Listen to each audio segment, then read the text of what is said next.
ভালোবাসার বাংলাদেশ।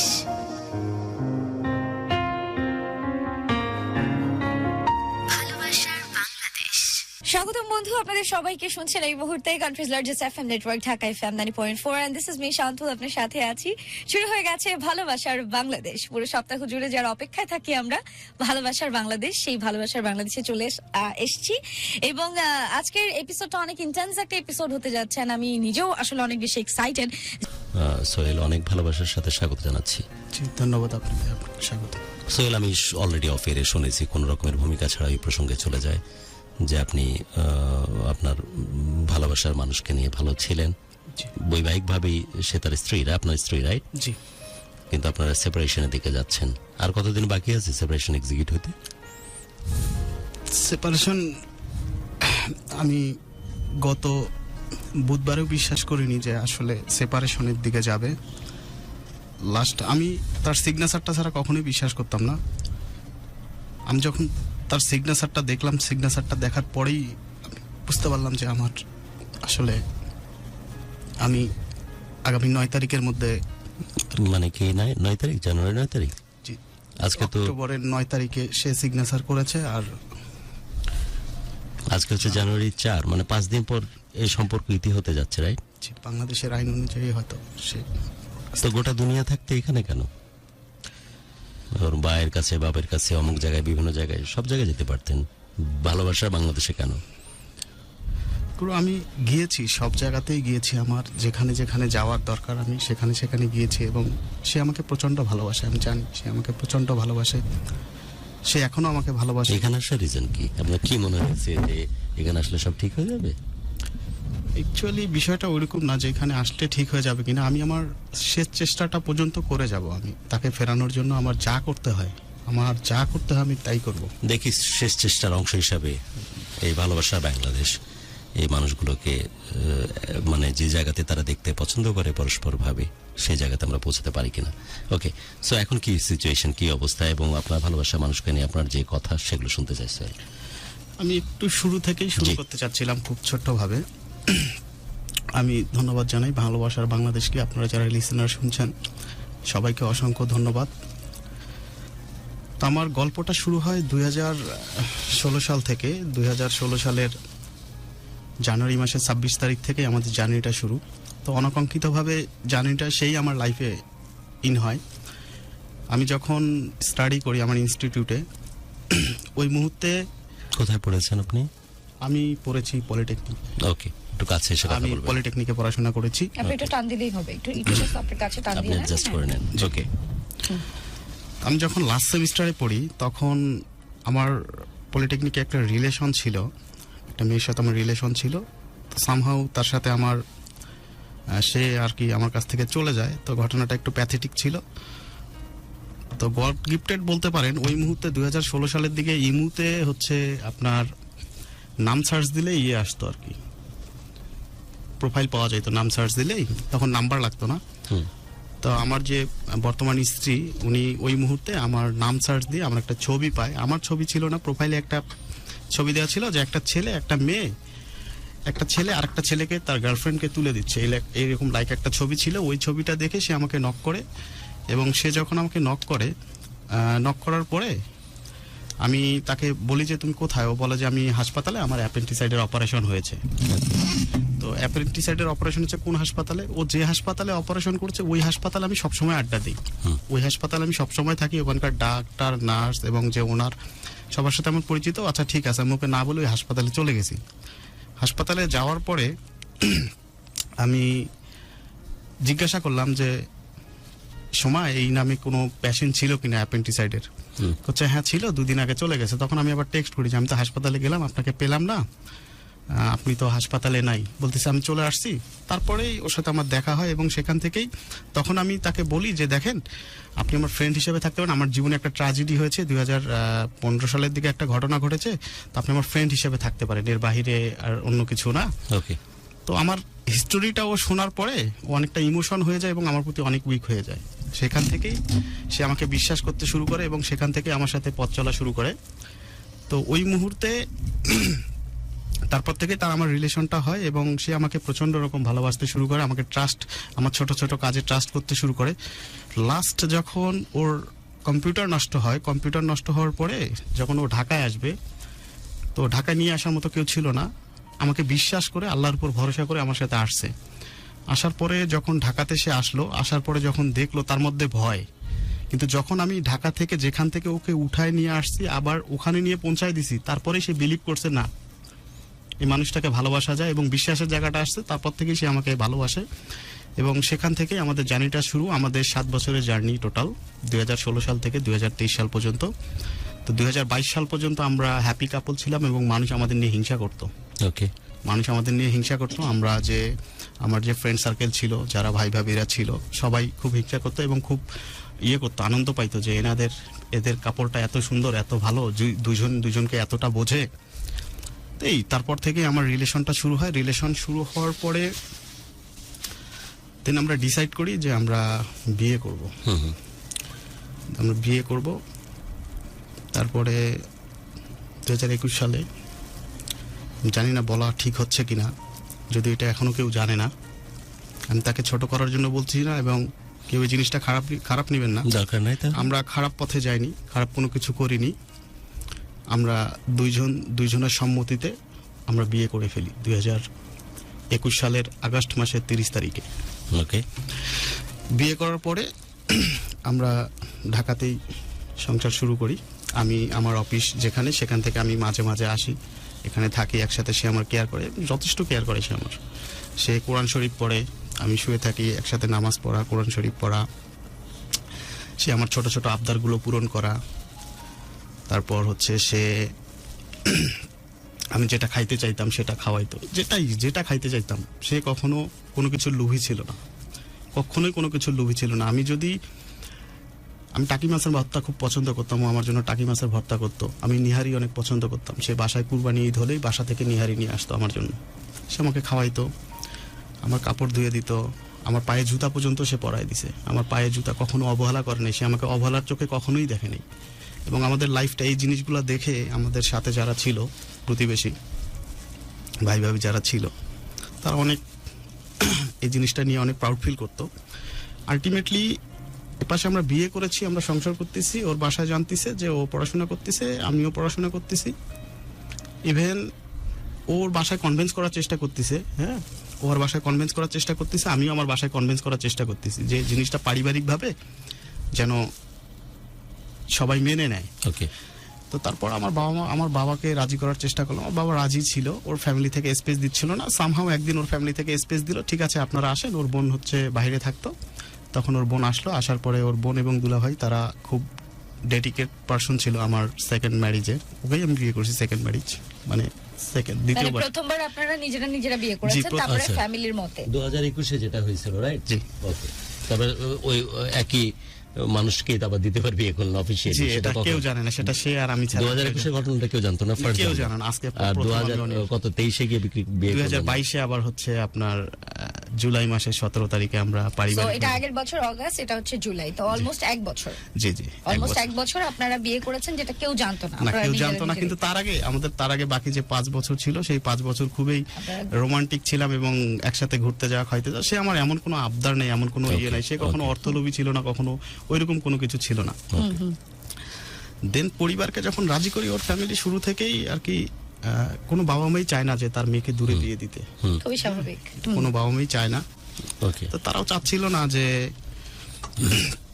এত দূরে বিয়ে হোক।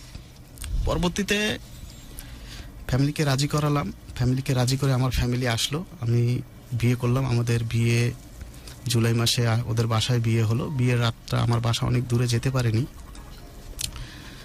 তারপরেই পরিবার যখন ইনক্লুড হয়ে গেল, পরিবার ইনক্লুড হওয়ার পরেই আর কি আমার যে সমস্যাটা সেটা শুরু হলো। আমার বাবা চাইছিল যে এখানে এসে, বাবা মা চাইছিল যে এখানে এসে একটু গোছায়া দিবে। আমি আসলে ব্যালেন্স করতে পারিনি। আমি ব্যালেন্স করতে না পারার কারণে আমি কখনো আমার স্ত্রীকে আমি একটা গালি দেইনি, কখনো আমার স্ত্রীকে আমি বকা দেইনি, ও আমাকে কখনো কোনো গালি দেয়নি, কোনো বকা দেয়নি।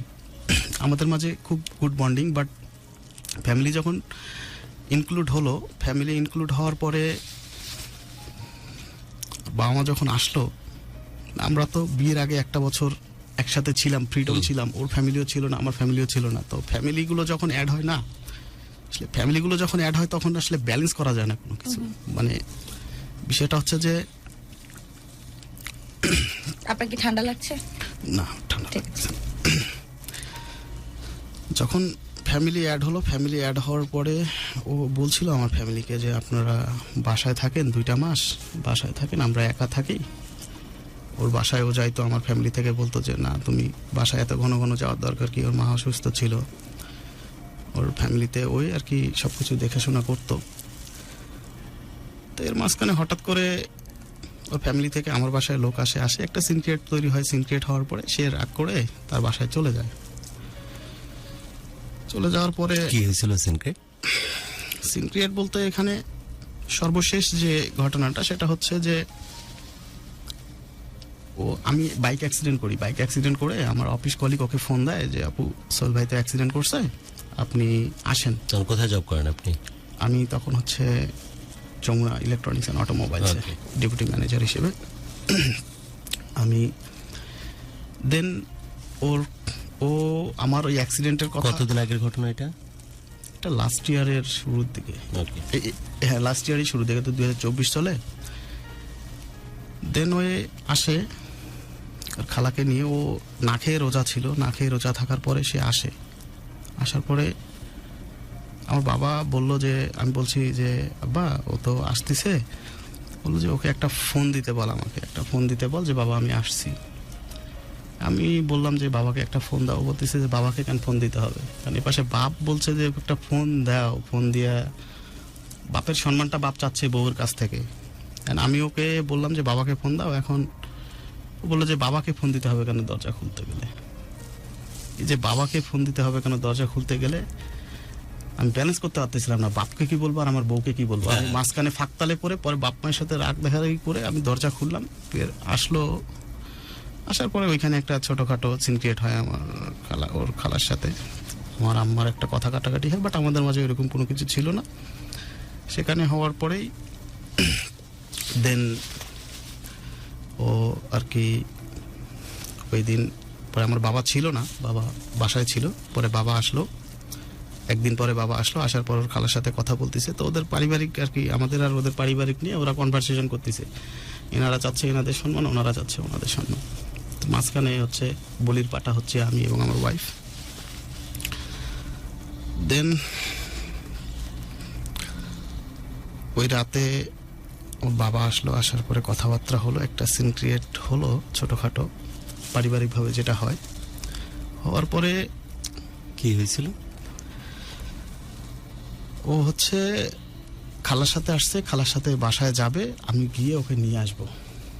খালার সাথে আছে, খালার সাথে গিয়ে নিয়ে আসবো। আর আমার বাপের কথা ছিল যে ও আসছে, ও 2টা দিন থাকুক, 2টা দিন থাকার পরে তারপর হচ্ছে আসবে। এই যে কনভারসেশনটা হচ্ছে, নেগোসিয়েশন হচ্ছিল না, নেগোসিয়েশন না হওয়ার কারণে ওখানে একটু রাগারাগি হয়, খালার সাথে একটু রাগারাগি হয়। আমি কোনো কথা বলতেছিলাম না, আমি চুপ করেছিলাম। বাট সে আমার একটু সাপোর্ট চাচ্ছিল, বাট আমি ওকে সাপোর্ট করিনি। বাট সাপোর্ট বলতে বাবা মাকেও কিছু বলতে পারিনি, ওকেই কিছু বলতে পারিনি। আসলে আমাদের মতো ফ্যামিলির ছেলেরা হয়তো বা আসলে আমি ব্যালেন্স করতে পারিনি, আমি ওকে কি বলবো আর বাবা মাকে কি বলবো। তারপরে যাক ও চলে গেল, যাওয়ার পর সিনক্রেটটা কোন লেভেলে ছিল, কি ধরনের কথাবার্তা হচ্ছিল তখন? সিন ক্রিয়েটটা খালা যখন আমি দরজা খুলে দেইনি তখন খালা এসে একটু গালাগালি করছে। সেটা আমার আম্মা ছিল, আমাকে গালাগালি করছে, আম্মা ছিল। তো আম্মা আবার ওই জিনিসটা নিয়ে হচ্ছে ওনার সাথে দুইজনের সাথে ইয়ে করছে, দরজা খুলো নাই কেন, বাপের পারমিশন নেওয়া লাগবে দরজা খোলার জন্য। সোহেলের বউ, তাহলে ওর বাপকে দরজা খোলার জন্য ফোন দিতে হবে কেন? কথাটা কিন্তু লজিক্যালি, জি সে লজিক্যাল কথাই বলছিল, বাট আমি না ব্যালেন্স করতে পারতেছিলাম না। আমি বাবা আমাকে বলতেছে আমাকে ফোন দিতে বলো, আমি বললাম তাই বলে দরজা খুলবে না। পরে আমি দরজা খুলছি, আমি দরজা খোলার পরে আসছি। মানে দরজাটা খোলার জন্য আপনার বাবাকে ফোন দিতে হবে? হ্যাঁ, আমার বাবা বলছিল যে আমাকে একটা ফোন দিতে বল যে আমি আসছি। বাবা আমি দরজার বাইরে দাঁড়ানো? হ্যাঁ, হ্যাঁ দরজার বাইরে। মানে ওনার ওয়াইফ দরজার বাইরে দাঁড়ানো, দরজাটা খোলার জন্য তার শ্বশুরকে ফোন দিতে হবে, ওয়ারেস সে তার হাজবেন্ডকে বলছিল। সোহেল, এই জিনিসটা আপনি বুঝেননি যে এটা একটা খুব মানে আপনি বারবারই বলতেছেন, 3বার বলছেন অলরেডি এই কথাটা, যে আমি এমনই একটা আমরা এমন পরিবারের সন্তান যে বাবা মার পক্ষে যাব নাকি বইয়ের পক্ষে যাব বুঝে উঠতে পারিনি, আমি ব্যালেন্স করতে পারিনি। এটা গুড অ্যাপ্রোচ যে আপনি নিজেকে স্বীকার করতেছেন। এরকম ওই জায়গাতে আমিও আছি এবং আমাদের মতো মানুষজন এই জায়গাতেই তো আমি থাকি। আরেকটা কথা কিন্তু বাড়ির বাইরে দাঁড়ানো বউ, তার তো আপনার খালা শাশুড়িকে নিয়ে, সেখানেও পারমিশন নিতে হবে? এটা তো বাড়াবাড়ি, নাকি এটা বুঝেন না আপনি? আমি সবই বুঝতেছি, আমি তখন আপনি স্ট্যান্ড নিতে পারেননি? আমি পরে দরজা খুলছি, দরজা আন্ডারস্ট্যান্ড, বাট স্ট্যান্ড নিতে পারেন এটা নিয়ে যখন তর্কাতর্কি হয়? এপাশে ফোন দিচ্ছি, এপাশে উনি কথা বলতেছে, এপাশে ওনারা দরজার সামনে, আমি কি করব? কিন্তু আপনি যে ইনসিডেন্টের কথা বলেন সেখানে তো আপনার বউ একদম যৌক্তিক জায়গাতে আছে যে আমি এই বাড়ির বউমা, আমি দরজার ওই পারে দাঁড়ানো, সেখানে পারমিশন নিতে হবে ফোনে? এটা তো লজ্জার চরম একটা জায়গা, রাইট? এটা আপনার বৌমার জন্য চরম লজ্জার এবং আপনার জন্য যে আপনার বউকে অপেক্ষা করতে হচ্ছে আনটিল আনলেস যতক্ষণ পর্যন্ত আপনার বাপ পারমিট না করতেছে। এটা হইলো কিছু? এবং ওই সিচুয়েশনে গুরু, যে সিচুয়েশনে তার নিজের হাজবেন্ড, বিয়ে করা হাজবেন্ড অ্যাক্সিডেন্ট অবস্থায় করেছে, আছে, ইজ ইট ওকে? আপনার কাছে কি মনে হয় এটার জন্য কি একটা পক্ষ নেওয়ার দরকার ছিল না তখন মনে হয়? আমি কোনো পক্ষই নেইনি, আমি বাট এটা ভুল ছিল কিনা মনে হয়?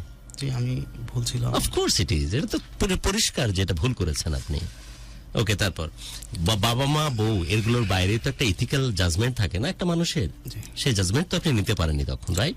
ওকে, তারপর দেন ওখানে একটা পরে বড় আপাকে ফোন দেয়, বড় আপা আসে, মানে আমার ওয়াইফের বড় আপাকে ফোন দেয়, ফোন দিয়ে আসে যে আপনারা আসেন, আমরা আলোচনা করি, এই যে দুই ফ্যামিলির মাঝে এই জিনিসগুলো হচ্ছে, গ্যাপগুলো হচ্ছে, আসেন আমরা আলোচনা করে ইয়ে করি। তারপরে ঈদ আর কি, রোজার সময়। শোন, আমরা কিন্তু আর কিছুক্ষণের মধ্যে আমরা চেষ্টা করব যে আপনার ওয়াইফকে ফোনে নেওয়া যায় কিনা। এবং আপনি যদি বলছিলেন সে যে শুনে থাকে, যদি সে শুনে থাকে, আমি জানি না যে তাকে ফোনে আমরা পাবো কিনা। আপনারা আমাদের সাথে আছেন, যেটা শান্তু অনুষ্ঠানের শুরুতেই বলছিল যে এই মানুষটির আর 5টা দিন, আজকে 4 তারিখ, তো 9 তারিখে মনে হয় সেপারেশন ডান হয়ে যাবে।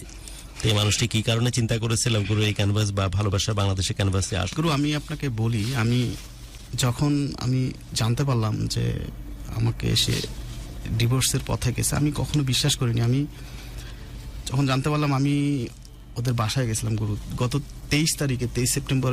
সে হচ্ছে 23 ডিসেম্বর সে নরসিংদী আসে একটা বাসা খোঁজার জন্য তার ভাগ্নিকে নিয়ে। আমি গেছি ওখানে, যে কোনোভাবে আমি জানতে পারছি সে ওখানে আসছে। তারপরে না, তার চেহারাটা যখন আমি দেখছি, আমি আর নিজেরে কন্ট্রোল করতে পারি নাই। ও আমাকে বলতেছে যে দেখো মানুষ আছে, তুমি এখানে আসিও না, তুমি সিন ক্রিয়েট করিও না, তুমি আসিও না। পরে আমি বাসায় চলে গেছি, ওর এক নজর দেখার খুব ইচ্ছা ছিল। আমি বাসায় গিয়ে আমি বিছানায় শুয়েছি, শোয়ার পরে আমি ভাবতেছি যে এগুলো আমার সাথে কি হচ্ছে। আমি আমার ওয়াইফকে দেখলাম, আমার ওয়াইফের সাথে দেখা হইলো, আমাকে বলতেছে তুমি আসো না, আমাদের মাঝে আর কিছু নাই, বাট আমি বিশ্বাস করতেছি না। দেন ওই রাতেই আমি হচ্ছে বিকেলের দিকে আবার বাইক স্টার্ট করে ওর সাথে আমার টেক্সট হচ্ছে যে তুমি কোথায়, বলতেছে যে আমি বাসায় যাব, বাসে আছি, যাচ্ছি। বাট আমি পুরো রাস্তা ওকে ফলো করি, আবার ফলো করতে করতে 23 তারিখ সন্ধ্যার সময় আমি ওর বাসায় যাই। তারপরে আমি আমার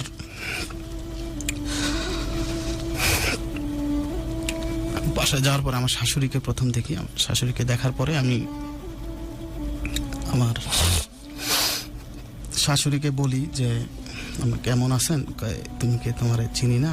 আমি বলছি আম্মা আমি সোহেল। পরে বাবা বের হয়, বাবারে বলি যে বাবা আমি তো আসছি, তুমি এখানে কেন, তোমার সাথে তার কোনো কিছু নাই, তোমাকে এরকম পেপার পাঠিয়েছি। আমি বলছি যে বাবা আমি তো কোনো পেপার পাইনি, আর আমি তো পেপার চাইনি কখনো। হ্যাঁ, আমি, মানুষ ভুল করতে পারে, আপনারা দুই পরিবার আপনারা একটু দুই পরিবারের জন্য যদি সেপারেশনে যান, আমার নামে বিচার ডাকেন, আমার পরে বিচার ডেকে আমার নামে আমাকে মামলা দেন যে আমি এটা করতেছি, ওইটা করতেছি, আমি আমার বউর কথা শুনতেছি না, এটার কারণে এটা কেন। পরে আমি বাবারে বললাম যে বাবা, আবার পা ধরছি, আমি শ্বশুরের পা ধরে আমি মাপ চাইছি যে আব্বা আমাকে একটা সুযোগ দেন, আমাকে যে শর্ত দিবেন আমি সেই শর্তে রাজি আছি, আমাকে মাফ করে দেন। মাফ করে দিয়ে আমার ভুল বুঝতে পারছি যে আসলে আমার ভুল হয়েছে, আমি ব্যালেন্স করতে পারিনি, আমার ওয়াইফকে আপনাদের এখানে রাখছি।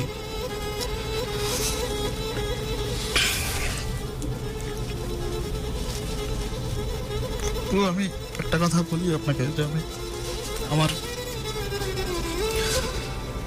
ওর ওয়াইফ যখন কোরআন শরীফ পড়তো, আমার খুব ইচ্ছা ছিল যে আমি ওর কাছ থেকে আমি কোরআন শরীফ পড়তে পারতাম, আমি রিডিংটা ভুলে গেছি। খুব ইচ্ছা ছিল, আমি ওকে লাস্টবার বলছিলাম যে দেখো, তোমার কাছ থেকে একটু আমাকে কোরআন শরীফটা শেখায়ও।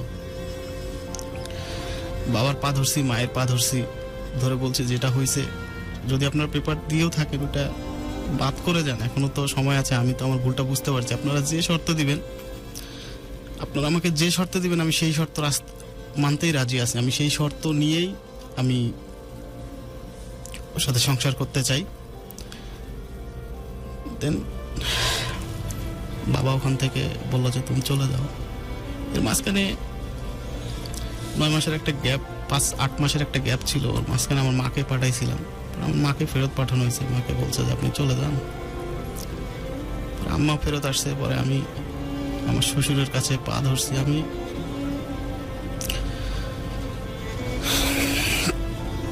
আমার ভুলগুলা বুঝতে পারছি যে আসলে আমি ব্যালেন্স করতে পারিনি। আর আরেকটা বিষয় হচ্ছে যে আমি নতুন জবে ঢুকছি, অফিসে প্রতিনিয়ত আমি হেনস্থার শিকার হচ্ছিলাম, যেটা আমার ওয়াইফকে বলতে পারছিলাম না, আমার বাবাকে বলতে পারতেছিলাম না। আমার অফিসে স্যালারি হেল্ড আপ করা হয়, আমার অফিসে দিয়ে আমাকে বিভিন্ন রিপোর্ট করানো হয়। মানে মোট কথা হচ্ছে যে তারা আমাদের স্যালারি বেশি আমাদের রাখবে না। এপাশে বাসায় আসতেছি, বাসায় এসে আমার ওয়াইফের সাথে কথা বলতে পারতেছি না। আমার ওয়াইফ আমার সাথে কাছ থেকে সময় চাচ্ছিল কথা বলার জন্য, আমি মোবাইল চাপি। তার অভিযোগ ছিল মোবাইল চাপি, তার সাথে কথা বলি না। সে আমার কাছ থেকে ছোট ছোট সময়গুলো চাচ্ছিল, এই সময়গুলো আমি দিতে পারিনি। আমি কোনো নিজেরে ক্ষমা করতে পারবো না। আমি অনেক বড় অপরাধ করে ফেলছি, আমি নিজেকে কখনোই ক্ষমা করতে পারবো না। আমি লাস্ট 8টা মাস আমি একাই একটা বাসাতেই আছি। লাস্ট 4 মাস আমার চাকরিটা বাধ্য হয়ে আমাকে চাকরিটা ছেড়ে দিতে হয়েছে। তারা আমাকে ছাড়ার আগে আমাকেই ছেড়ে দিতে হয়েছে।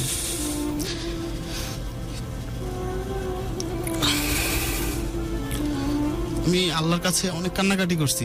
আল্লাহর কাছে অনেক কান্নাকাটি করে আমি ওর কাছে অনেক কান্নাকাটি করছি। আমি কান্নাকাটি করে ওর কাছ থেকে ক্ষমা চাইছি যে দেখো তুমি ফিরে আসো, তোমার জন্য আমি যা করতে বলবো আমি তাই শুনবো, তুমি যেটা বলবা, যে শর্ত দিবা আমি সেই শর্তেই রাজি আছি। আমি তোমারে চাই, আমি বাপ মা ছেড়ে দিব, সমস্যা নাই, বাবা মা কাছ থেকে। আপনাকে আমি একটা রেজাল্ট এই ফাঁকে দিয়ে দিই। সেটাই হচ্ছে যে আপনি যে উদ্দেশ্যে আসছিলেন, আপনার তো অলরেডি সমস্ত অপশন বন্ধ হয়ে গেছে, যেমনটা আপনি বলতেছিলেন সোহেল, রাইট? তো এবং মাত্র 4 তারিখ তো 5 দিন সময় আছে, তারপরে আপনার সেপারেশন ফাইনালি এক্সিকিউট হয়ে যাবে, তাই তো 9 তারিখে। সো আমরা অলরেডি চেষ্টা করেছি এবং যতটুকু আমরা ফিডব্যাক টের পাচ্ছি তাতে আপনার সাথে এই ঘটনাটা আর কোনোদিন সুরে বাঁশি বাজবে না। আপনি নিজেকে বোঝানোর চেষ্টা করেন, আপনার ভালোবাসার মানুষকে বাদে বাকি জীবনের পথ আপনাকে নিজেকে নিজের মতো করে তৈরি করতে হবে। এই রূঢ় বাস্তবতা যত কষ্ট করে হোক না কেন, আপনার মনকে বুঝ দিতে হবে এবং এইভাবে ওকে বাদ দিয়ে আপনার জীবন পার করতে হবে। এবং আমি যতটুকু বুঝতে পারছি যেটা আর কোনোভাবেই মিনিমাম কোনো প্রবাবিলিটি নাই যে আপনাদের সম্পর্কটা সামনের দিকে এগিয়ে যাক। তারপরেও যদি কোনো ক্যারিজমার অপেক্ষায় আমরা থাকি, এটা একান্ত আপনার উপর নির্ভর করতেছে। আপনি আপনার মতো করে শেষ 3-4 মিনিট সময় দিচ্ছি, আপনি আপনার মতো করে ভালোবাসার মানুষকে চেয়ে নিতে পারেন, সব স্টোরি, সব গল্প, সব রকমের ক্যালকুলেশনের বাইরে গিয়ে। দেখো পুরি, আমি তো আর একটা কথা বলি, আমি জানি যে তুমি আমার অনেক ভালোবাসো। আমি এই জিনিসটা কোনোদিনও বিশ্বাস করিনি তুমি এই পেপারটাতে সিগনেচার করবা। একটা পেপারে সিগনেচার করলে একটা লাইফ শেষ হয়ে যায় না? দেখো, জীবনের অর্ধেকটা বয়স তো শেষ করেই ফেলছি, আর কয়েকদিন বাঁচবো। আমি চাই তোমার সাপায়াত নিয়েই ওপারে যাইতে। আমি আমার একটাই স্ত্রী, সাপায়াত নিয়ে ওপারে যাইতে চাই। তুমি যা বলবো আমি সেটাই মেনে নিব, তুমি যা বলবা। আমি না ব্যালেন্স করতে পারিনি। আমি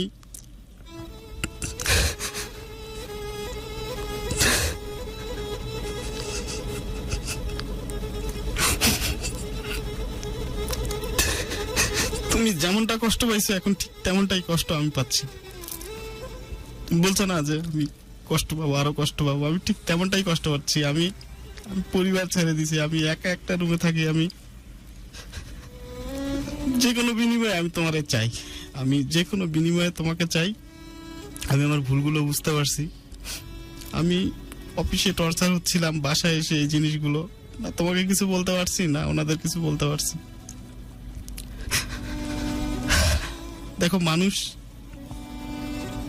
ভুল করে। আমাদের আগের জিনিসগুলো তুমি চিন্তা করো যে আমরা আগে কিভাবে সময় পার করছি। মানুষ ভুল করে, আমি ভুল করছি, তুমি আমার ক্ষমা করে দাও। কিন্তু তুমি আমার নামে, তুমি আমারে মারতা, তুমি আমারে গালি দিতা, তুমি আমারে আমার নামে বিচার দিতা, তুমি আমার নামে মামলা দিতা। কিন্তু তুমি আমারে এমন এমন জিনিসই তুমি আমারে করলা যেটা আমি কোনোদিনও মাইনা নিতে পারতেছি না। কখনো মাইনা নিতে পারতেছি না আমি এটা। তুমি আর 9 তারিখ পরে আমি এটা কখনো মাইনে নিতে পারবো না। আমি তোমার ছাড়া আমার পক্ষে সাক্ষাৎ সম্ভব না। প্লিজ আমার ভুলগুলো তুমি ক্ষমা করে দাও, আমার ভুলগুলো ক্ষমা করে দাও। আমি সমস্ত বাংলাদেশের লিসেনারের সামনে আমি আমার ভুলগুলো ক্ষমা চাচ্ছি। ওয়াইফের কাছে আমি ক্ষমা চাচ্ছি আমার ভুলগুলো করার জন্য। আমি নিজেরে শুধরায় নিব। তুমি যা বলবা, যেভাবে বলবো আমি সেইভাবেই চলবো। প্লিজ তুমি আমারে ক্ষমা করে দাও, আমারে ক্ষমা করে দাও। একটাবার আমার সুযোগ দিয়ে দেখো। তুমি আমার অনেক সুযোগ দিছো, আমি জানি। তুমি তোমার সর্বোচ্চ সুযোগ আমাকে দিছো। তোমার জায়গায় অন্য কেউ কখনো এরকম সুযোগ দিবে না। আর তুমি জানো যে তোমার জীবনের প্রথম ভালোবাসার মানুষটা আমি তোমার শখের পুরুষ। তুমি বলো যে তুমি আমার শখের পুরুষ। ঠিক তেমনি আসলে আমি না আমার ভালোবাসাগুলো প্রকাশ করতে পারিনি। পুরুষেরা তার জানি না অন্য মানুষ প্রকাশ করতে পারে কিনা, বাট আমি একটু ডিফিকাল্ট টাইপের ছিলাম, আমি কখনো প্রকাশ করতে পারিনি। বাট আমি তোমাকে অসম্ভব ভালোবাসি। তুমি আমাকে ক্ষমা করে দিয়ে তুমি আমার কাছে ফিরে আসো। আমি চাই তুমি আমার কাছে ফিরে আসো। আমি নতুন করে বাঁচতে চাই তোমাকে নিয়ে। ওকে, আচ্ছা, আমাদের অনেকগুলো কমেন্ট আছে, আমি একটু কমেন্টগুলো নেই। হ্যাঁ, নন্দিনী চক্রবর্তী, খুব কষ্ট লাগছে গুরু, দুজনকে প্লিজ এক করে দেন। গুরু একটু চেষ্টা করে দেখেন যদি কিছু করা যায়। শরীফ হোসেন, উৎপল চন্দ্র রয় সাগর লিখেছেন, পুরুষ তার শখের নারীকে অসম্ভব ভালোবাসে। কতটুকু কষ্টের পর আপনার বউ এমনটা করতে পেরেছে, এই ব্যাপারে কোনো ধারণা আছে আপনার? সুমি হোসেন জানিয়েছেন। তো বাইদি সাহেব, একটা কথা তো বলে রাখা ভালো শান্তু, যে সে বারবারই বলতেছে যে আমার তরফ থেকে ব্যক্তিগত কোনো ভুলের কথা কোনোভাবেই কেউ কখনো বলতে পারবে না। এটা ঠিক যে বাবা মাকে যেভাবে সাপোর্ট সে করেছে, যখন বাবা মা ভুল করতেছিল তখন বাবা মার মানে বিপক্ষে গিয়ে যেভাবে কথা বলা উচিত ছিল সেই গার্ডসটা দেখায়নি। কিন্তু এটাও তো ঠিক যে সে ব্যক্তিগতভাবে তার ভালোবাসার মানুষের সাথে কোনো অন্যায় করেনি। না, ব্যক্তিগতভাবে কোনো অন্যায় করেনি, এটা ঠিক আছে গুরু। কিন্তু একজন ওয়াইফ হিসেবে কিন্তু আমি ধরেন একজন ওয়াইফ, আমি নিশ্চয়ই আশা করতে পারি যে আমার হাজবেন্ডের সাথে 9 মাস আমার কোনো যোগাযোগ নেই। আমি চাইতেই পারি আমার হাজবেন্ড এসে আমার হাতটা ধরে নিয়ে যাক। ওই চেষ্টাটা করে ব্যর্থ হয়েছে যখন না, সেই চেষ্টাটা তিনি করেনি। কয়বার করেছেন? না, তিনি একবারও যায়নি এই গত 9 মাসের এই ডিসটেন্সে। শাশুড়ি গল্পটা বললে যে শাশুড়ি বলতেছে তোমাকে চেনো না। না না, ওনার আম্মা গিয়েছিল, উনি যায়নি। আম্মা গিয়েছিল 5 মাস পরে। আম্মা যাওয়ার পরে বলছে যে মানে আমাদের মাঝে নেগোসিয়েশন হচ্ছিল। অলরেডি তুমি যে স্টোরিটা বললে যে তোমার শাশুড়ির কাছে যাওয়া এবং তাদেরকে বলা যে আমাকে আপনারা সুযোগ দেন, দরকার আমাকে মারেন, ধরেন, বিচার করেন। আমি এটা বলছি যে বাবা এই কাজটা কেন করলেন? এটা কবে, কয়দিনের মাথায়? এই 23 ডিসেম্বরে আমি গেছিলাম। মানে এতদিন পরে এসে আমি যে বললাম যে 23 ডিসেম্বর ওকে দেখার পরে আমি আর থাকতে পারি নাই।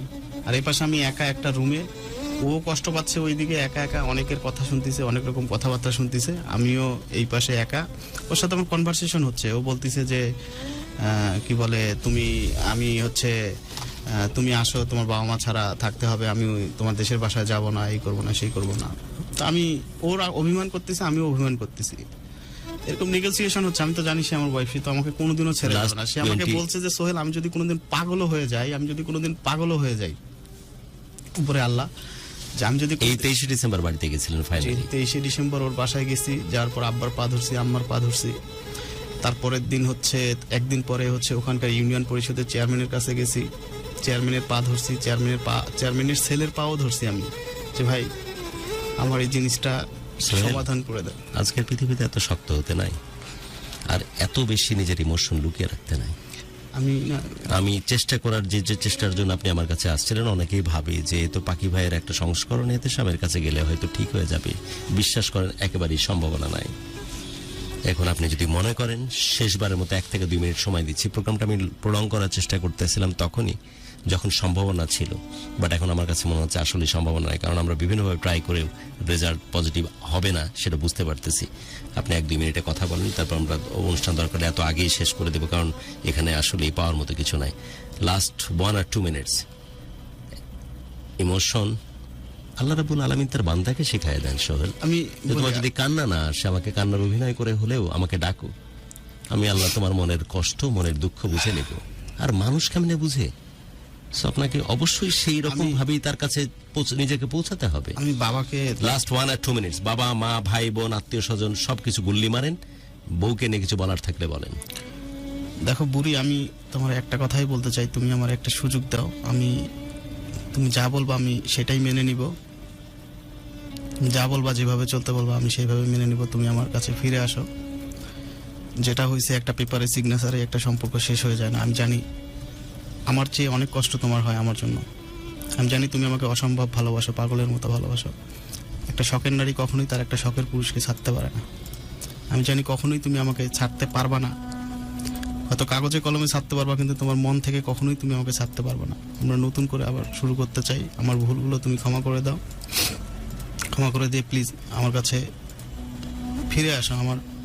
আমি অন্যায় করছি, আমি ভুল করছি, তোমার সাথে অন্যায় করছি। আমি কোনো কথা বলিনি। আমি আমার ভুলগুলো বুঝতে পারছি। আমি আল্লাহর কাছে অনেক কিছু বলছি, আল্লাহ যে আমার ওয়াইফটাকে আমার কাছে ফিরে দাও। আমার হালাল রিজিক, আমার ওয়াইফ হচ্ছে আমার হালাল রিজিক। আল্লাহ তুমি আমার হালাল রিজিকটাকে আমার কাছে ফিরে দাও। সোহেল, তোর জন্য খুব মায়া হচ্ছে বাপ। আপনি থেকে তুমি লাস্টে ফাইনালে ধুয়ে চলে আসলাম এই কারণে যে তোর সাথে আমার খুব পার্থক্য না, এবং আমাদের মতো বহু মানুষ আছে যারা পুরুষের এই পৌরুষের আদলে নিজের ইমোশনটাকে লুকিয়ে রাখতে পছন্দ করে। তোর ভাবি কালকে বলতেছিল যে এখানে যে এত বড় বাড়ি খাইছো গাড়িতে গিয়ে, এই যে দেখ টাকা, আমাকে রাতের বেলায় বললা না কেন? তা আমি বললাম যে আমি তো পুরুষ, বাঘের জাতি, কেন বলবো? এটা হাড় ভেঙে যেতে পারতো, এরকম বাড়ি খাইছিলাম আমি অ্যাক্সিডেন্টে। তখন আমি বললাম যে বলিনি, তুমিও হয়তো টেনশন করতে। তাই কিন্তু আসলে না, কিছু কিছু জিনিসই বলতে হয়, কিছু কিছু কমিউনিকেশন জানাতে হয়। তোর আর আমার জায়গাতে খুব বেশি পার্থক্য আমি পাচ্ছি না।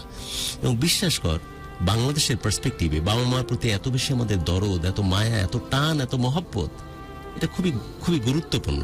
কিন্তু স্বামী এবং স্ত্রী এই কেমিস্ট্রির মধ্যে পড়ে নিজেদের সম্পর্কগুলো আলগা হচ্ছে বেশিরভাগ ক্ষেত্রে, যেমন তোর ক্ষেত্রে হয়ে আমরা তো ভালো ছিলাম। আমরা তো যখন ফ্যামিলি ছিল না তখন তো আমরা অনেক হ্যাপি ছিলাম। এক্স্যাক্টলি, এই প্রবলেমটা হচ্ছে, কিন্তু এটা ভেরি আনফরচুনেট। এবং আমি দেখি তো আরেকবার ট্রাই করা যায় কিনা, দেখি একটু ফোনে তাকে পাই কিনা। যে একটু ফোন ট্রাই করেন, অথবা আমাদের কেউ জানি না, যদি প্লিজ তুমি কথা বলিও তোমার। যদি আপু এই মুহূর্তে আমাদেরকে শুনে থাকেন, আমি বলবো যে আপনি একটু কথা বলেন আমাদের সাথে, তাহলে হয়তো আমরা অপর প্রান্তের স্টোরিটাও খানিকটা জানতে পারবো। শুভকামনা রইল।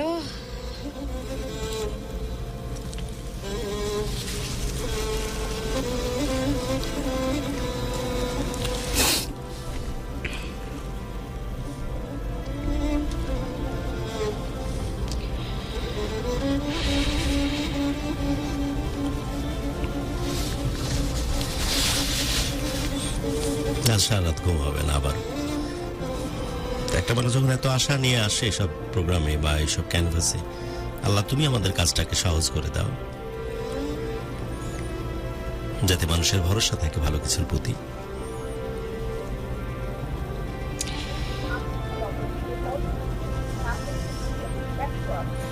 আচ্ছা, নাম্বারটা আসলে কেটে দেওয়া হয়েছে, আমরা আরেকটা বার চেষ্টা করি। বাট আমি বিশ্বাস করি যে সোহেলের বুড়ি 1 সেকেন্ডের জন্য হলেও ফোনে আসুক, তার কণ্ঠস্বর শোনাক। এবং এটাও ঠিক যে সোহেলের বুড়ি যে মুহূর্তে বলবে যে সোহেল কোনো ভুল করেছে বা অন্যায় করেছে, সেই মুহূর্তে আমরা প্রোগ্রাম ক্লোজ করে দেব। বাট শুধু পরিবারের কারণে যদি সিচুয়েশন ক্রিয়েট হয়ে থাকে, আমাদের সাথে একটু কথা বলুন। সোহেলের বুড়ি, আমি জানি আপনি আমাদের প্রোগ্রাম শুনতেছেন, প্লিজ ফোন ধরেন। মানুষের স্বামী স্ত্রী যে এত পবিত্রতম সম্পর্ক, এটা প্রশ্নে মানুষের জিজ্ঞাসা তৈরি হোক। প্লিজ কথা বলেন, ফোনটা ধরেন, আমি অনুরোধ করতেছি আপনাকে। কিছু টেক্সট নাও আরিফাকা, তুমি একটু কথা বলো তো যে সে কনভিন্সড হয় কিনা আমাদের সাথে ফোনে আসার জন্য। গুরু অনেকদিন ধরে শুনছি। তুমি নিজে রাকিবুল ফোন। ইসলাম আছেন, বলেছেন অভাগার স্থান হলো ভালোবাসার বাংলাদেশ, রংপুর থেকে আছে। সুমি হোসেন বলেছেন আপু ফোনটা ধরেন প্লিজ। কথা সত্যি, যারা ভালো আছে তারা তো ভালোই আছে। আমরা কষ্টে থাকা মানুষগুলো যাদের দীর্ঘ নিঃশ্বাস অনেক ভারী, সেই মানুষগুলোকে নিয়ে ভালো থাকার চেষ্টা করি। আর শৈলের বডি কন্ট্রোল করতেছি যে প্লিজ প্লিজ আপনি ফোনটা ধরেন, আমরা আপনাকে নিয়ে কথা বলতে চাই। গুরু কেমন আছেন? সবুজ রানা, আব্দুল্লাহ আহাদ আছেন আমাদের সাথে জয়েন করে, নূর নবী আছেন, তানভীর ইসলাম। শৈলের বুড়ি, জরুরি না যে সম্পর্কটা ঠিক করে দিতে হবে।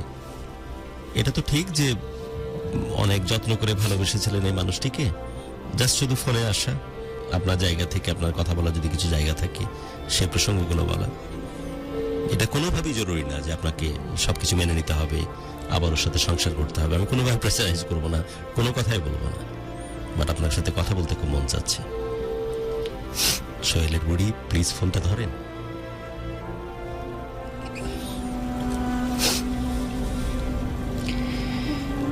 আমাদের কমেন্ট সেকশন ভরে যাচ্ছে এবং সবাই আসলে শৈলের বুড়ি, এই জিনিসগুলো কিন্তু প্রয়োজন পড়তো না। একটা সময় মাতবরের আমল ছিল, গার্জেনরা নিজেরাই প্রবলেমগুলো রিজলভ করতে পারতেন, কিন্তু বাইরের সম্পর্কগুলো এখন এত বেশি উলটপালট হয়ে যাচ্ছে যে বাইরের সম্পর্কের কারণেই অনেক ভালো ভালো কাপল কিন্তু এই সম্পর্কগুলো নষ্ট হয়ে যাচ্ছে। সো প্লিজ ফোনটা ধরেন। আমি কোনোভাবে বলবো না যে প্লিজ সম্পর্কটা ঠিক হয়ে যাক। আরিফ চৌধুরী আপু ফোনটা রিসিভ করেন। আমরা সবাই চাই আসলে যে একটু ফোনটা রিসিভ করা হোক, আলটিমেটলি কি হবে। আপনার পার্সপেক্টিভ থেকে অ্যাটলিস্ট আপনার জায়গাটা ক্লিয়ার করুন আর ফোনটা ধরুন। আব্দুল্লাহ আল রিফাত আপু ফোনটা রিসিভ করেন। সবাই আসলে চাচ্ছে যে এটাও ঠিক কথা যে 9 তারিখ পার হলে আপনাদেরকে কেউ এত যত্ন করে কেউ আর কখনো কিছু বলবে না। আপনারা যখন অফিসিয়ালি সেপারেটেড হয়ে যাবেন, কেউ হয়তো এত যত্ন করে আর ভালোবাসবে না। কেউ হয়তো বলবে না যে ওই মেয়েটির কোরআন তেলাওয়াতের আওয়াজ আমার কানের মধ্যে এখনো লেগে থাকে। কোনো ছেলে হয়তো এত এইভাবে আবেগ নিয়ে বলবে না যে একটা মানুষকে এত ভালোবাসতে পারে, আমার খাওয়া, আমার পড়া, আমার কি পড়তে ভাল লাগে, এবার জুতোটা পর্যন্ত পরিয়ে দেয়, এত কেয়ারিং। আর এই মানুষটাকে আমি পর করেছি, এইভাবে এত দরদ নিয়ে এত আবেগ নিয়ে হয়তো কেউ বলবে না। বাংলাদেশের পার্সপেক্টিভ এমনই, বিশ্বাস করেন যে সেকেন্ড ম্যারেজ স্পেশালি ছেলের জন্য মেয়েরা বা মেয়েদের জন্য ছেলেরা বেশিরভাগ ক্ষেত্রেই ফাংশন করে না। ফোনটা ধরেন প্লিজ, ফোনটা ধরো, আমার যে সাথে কথা সম্পর্কে বলতে আসতে হবে হবে, বাট আমি চাই যে আপনি ফোন ধরেন। এবং আজ পর্যন্ত এরকম ঘটনা খুব কম ঘটেছে যে মানুষ আমাকে রিফিউজ করেছে। অন্তত আমার ইজ্জতটা রাখেন। আমার কেন জানি মনে হচ্ছে, কি নামে সেভ করছেন? বউ 90 বউ 33। ওকে, ডান।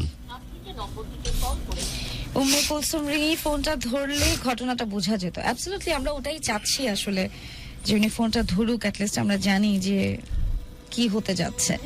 জহিরুল ইসলাম আপু ফোন রিসিভ করেন, ফারজানা মিম ফোন রিসিভ করেন, মাহবুব আলম ফোনটা ধরেন, এসকে হাবিব ফোনটা ধরেন, সাদমান সোহাগ ফোনটা রিসিভ করেন। আপু প্লিজ ফোনটা রিসিভ করেন। আশাদুল দোমার লিখেছেন, মেহজান আক্তার লিখেছেন ফোনটা ধরেন। আরেকটা জিনিস, যে মিডিয়াতে যখন কেউ একতরফা ভাবে কথা বলে, উচিত হচ্ছে আরেক পক্ষের কথাটা তারা পরিষ্কারভাবে যেন বলতে পারে। সেই কারণে আমরা চেষ্টা করি যে বোথ পার্টি যেন আমাদের ফোনে বা প্রোগ্রামে উপস্থিত থাকে। আমরা আসলে চেষ্টা করছি। তবে বিশ্বাস করেন সোহেল, আপনার যতটুকু কষ্ট না, তার সাথে 1000 গুণ কষ্ট এই মেয়েটির। জানিও আমাকে অচল। এবং আপনি কি জানেন যে ও কিন্তু এটাও বুঝে যে চাইলেই ফোনটা সুইচ অফ করা যায়। ফোন সুইচ অফ করতেছে না, আপনি যে ফোন রিং দিচ্ছেন, আমরা যে বলতেছি আপনাকে, এটাও তাকে পড়াচ্ছে। তারপরও ভাবতেছে যে কোথাও না কোথাও এখনো কানেক্টিভিটি আছে, শেষ হয়ে যায়নি সবকিছু, এজন্য ফোনটাকে বন্ধ না করে ফোনটাকে কাটতেছে। দেখেন, আপনি আপনার মতো করে কথা বলেন, আর এই ফাঁকে, আপনার কথার ফাঁকে যদি নাম্বারটা খুলে একটু কথা বলো। নাম্বারটা খুলে আমার সাথে কথা বলতে হবে না, আমি কথা বলবো না। বাই দ্য ওয়ে, আমি আপনাকে বলে রাখি, মানে আমার সাথে সোহেলের কথা বলতে হবে না। বুড়ির জন্য বলতেছি যে আপনাকে আমি অনলাইনে নিবও না। যদি আপনি কথা বলেন, আপনি পার্সোনালি আমার সাথে কথা বলতে পারেন, অনলাইন বন্ধ করে কথা বলবো, আপনি পারমিশন দিলেই তবে আমরা লাইভে নিয়ে আসতে পারবো আপনাকে। আমি কথা বলবো না। অনেক কষ্ট আমি কোনো দিয়েছেন কথা বলবো আসলে না। আপনি, অনেক কষ্ট দিয়েছেন গুরু, আপনি একটা আপনার ফোন থেকে যদি একটু অনেক অনেক অনেক কষ্ট দিয়েছেন। কষ্ট দিয়েছেন এই কারণে এই মেয়েটি, ফোন থেকে। এবং আপনি যে কথাটা বলতেছেন যে এই মেয়েটি আপনার প্রতি মায়া বা ভালোবাসাটা কমেনি, আসলেই কমেনি। এই মেয়েটি চাইলেই কিন্তু ফোন সুইচ অফ করে ঘুমিয়ে যেতে পারতেছে না। ও আপনার ফোন ওই রিং হচ্ছে, ও এখনো ভাবতেছে কোথাও তো একটা কানেক্টিভিটি তৈরি হওয়ার সুযোগ আছে। এখনো এই মুহূর্তকাল পর্যন্ত ভাবতেছে আমাদের মধ্যে সবকিছু শেষ হয়ে যায়নি। কিন্তু যে ধরনের এক্সপিরিয়েন্স ওর জীবনে আছে সেটার জন্য আপনার কাছে ফিরে আসতে বা নতুন করে ভয় পাচ্ছে। পরিবার যেভাবে ইনভলভ হয়ে গেছে, আপনাদের সম্পর্কগুলো আসলে আলগা হয়ে গেছে এই মুহূর্তে। স্পেশালি আমি ঘটনা সবগুলোতে যাইনি, বাট একটা ঘটনা যখন শুনতেছিলাম যে আপনি অ্যাক্সিডেন্ট করেছেন, বাড়ির বাইরে বসা দাঁড়ানো সে তার খালা সহ, সেখানে বাপকে পারমিশন নিতে হয়। আর সেখানে বইয়ের মর্যাদাটা বুঝলেন না আপনি, সেখানে স্ট্যান্ড নিলেন না। আরে বাবা মা, বউ, সন্তান এগুলো ঠিক আছে, বাট একটা এথিক্স আছে না আপনার মানুষ হিসাবে, যে কখন কোথায় কি ভূমিকাটা রাখা উচিত। এথিক্সের ধারে কাছে গেলেন না। আর আজ সেই বউকে পাওয়ার জন্য পাগল হয়ে গেছেন। আপনি কনফিডেন্টলি বলতেছেন যে আমি এমন কোনো দোষ করিনি যে দোষের কথা আমার বউ আমাকে বলতে পারে। এই দোষের চাইতে তো বড় দোষে ভেড়ামি করা ওই সময়, নপুংসকের মতো অ্যাক্ট করা ওই সময়, হিজড়ার মতো পার্ট নেওয়া ওই সময়। কিসের বাপ মা, যেখানে তার স্বামী তার অ্যাক্সিডেন্ট হয়েছে, তার কাছে দেখতে আসার জন্য ছুটবে না সে? যাদের ওরুষে সন্তান জন্ম নেবে তার কাছে আসার জন্য ছুটবে না সে?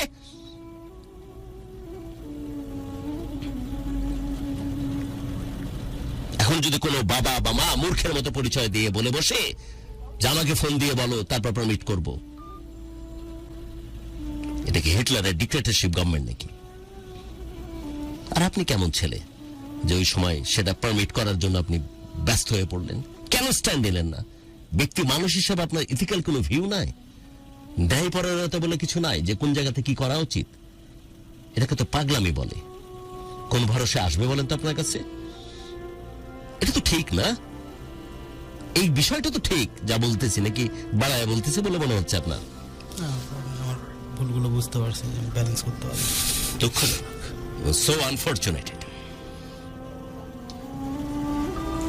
বাট আমরা চাই যে সোহেলের বুড়ি still I am just waiting, যে প্লিজ আপনি ফোনটা ধরেন, কথা বলেন, আপনার জায়গাটাও ক্লিয়ার করেন। জরুরি না যে আপনাদের সম্পর্কটাকে সামনের দিকে আমি আবার নতুন করে জোড়া লাগানোর জন্য চেষ্টা করব। 9 তারিখের পর থেকে আপনারা আলাদা হয়ে যাবেন অফিসিয়ালি,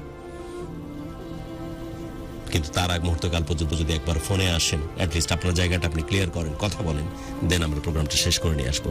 তবে হ্যাঁ, আমার সাথে কথা বললেই হবে। আপনি লাইভে আমি হয়তো নিব না আপনি পারমিশন না দিলে।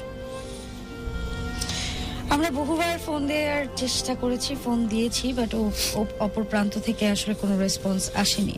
আপু ফোনটা ধরেন, আমরা সব ঘটনা শুনতে চাই। মালিক ছোট জানিয়েছেন।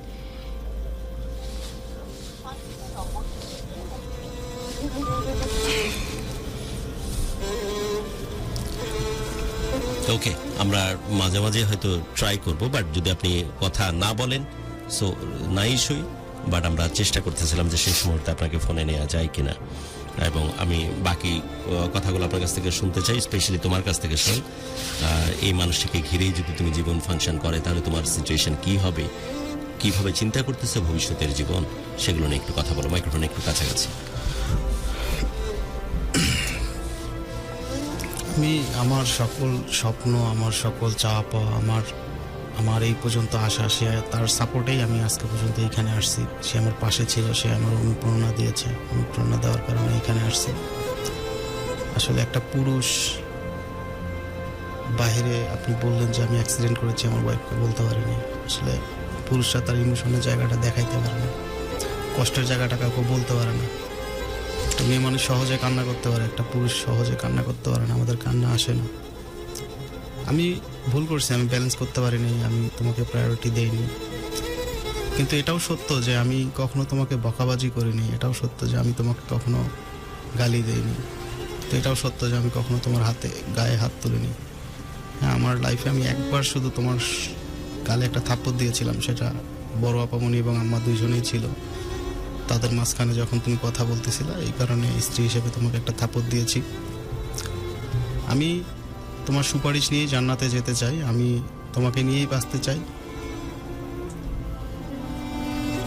যদি তুমি আমার লাইফে ফিরেও না আসো, আমি চাই যে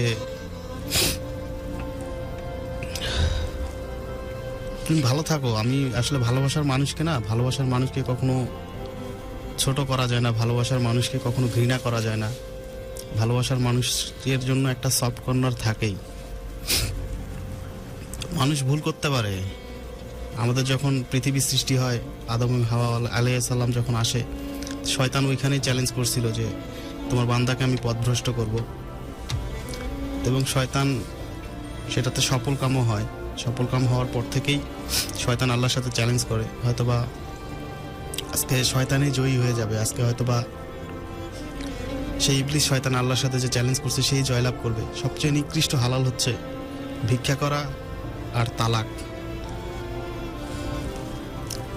তো আমি চাই না যে এই নিকৃষ্ট জিনিসটা, এই কলঙ্কের দাগটা তোমার শরীরে পড়ুক, কেউ তোমাকে এই কলঙ্কটা দিক। মৃত্যুর আগ পর্যন্ত কেউ যেন এই কলঙ্কটা তোমাকে না দিতে পারে, মৃত্যুর আগ পর্যন্ত যেন এই কলঙ্কটা আমাকে কেউ না দিতে পারে। আমি তোমার জন্য অপেক্ষা করব। আমি আজকে ফ্যামিলি ছেড়ে দিয়েছি, আজকে তোমাকে হারাইছি, সব কিছু হারাই আমি একটা টোটাল ডিপ্রেশনের ভিতর। আমি চাকরি ছেড়ে দিয়েছি প্রেশারাইজের কারণে। আমি যাবোটা কোথায় আসলে, আমার যাওয়ার জায়গাটা কোথায় আসলে? মৃত্যুর যন্ত্রণা মনে হয় এতটা যন্ত্রণা না, হয়তোবা শুধু আমি আসলাম এখানে এসে কান্না করলাম, কান্না করে অনেক কিছু বললাম, আমি অভিনয় করলাম। তো আসলে অভিনয় করে জীবন চলে না, কান্না করে কখনো জীবন চলে না। আমার চোখ থেকে যে কয়েক ফোঁটা পানি আসছে, এটা অভিনয়ের পানি না, এটা আমার ইমোশনের পানি, এটা আমার ভালোবাসার পানি, এটা আমার মায়ের পানি। আমি অভিনয় করে তোমার জন্য কান্না করতে পারবো না। আমি কখনো অভিনয় করিনি। আমি জানি তুমি আমার কাছ থেকে অনেক কষ্ট পাইছো, কিন্তু আমি চাই না। আমি চাই এক স্বামীর শাফায়াত নিয়ে তুমি কবরে যাও। কেউ তোমাকে কলঙ্কের দাগ দিক, এটা আমি কখনো চাই না। আজকে বাবা মা আছে, তুমি বলছো আজকে বাবা মা আছে, কালকে বাবা মা থাকবে না। একজন স্ত্রীর শাফায়াত নিয়ে একজন স্বামীকে জান্নাতে যেতে হয়, আর একজন স্বামীর শাফায়াত নিয়ে একজন স্ত্রীকে জান্নাতে যেতে হয়। তুমি সবসময় পর্দায় চলছো, সবসময় আমি তোমাকে পর্দায় রাখার চেষ্টা করছি। আমি যা বলছি তুমি তাই শুনছো, আমি যা বলছি তুমি তাই শুনছো। আমি জানি তুমি সতী। পৃথিবীর অন্য কেউ যদি তোমাকে খারাপ বলে, সেটা আমি কখনোই মেনে নিব না। তোমার চেহারা দেখে আমি কখনো তোমাকে ভালোবাসিনি।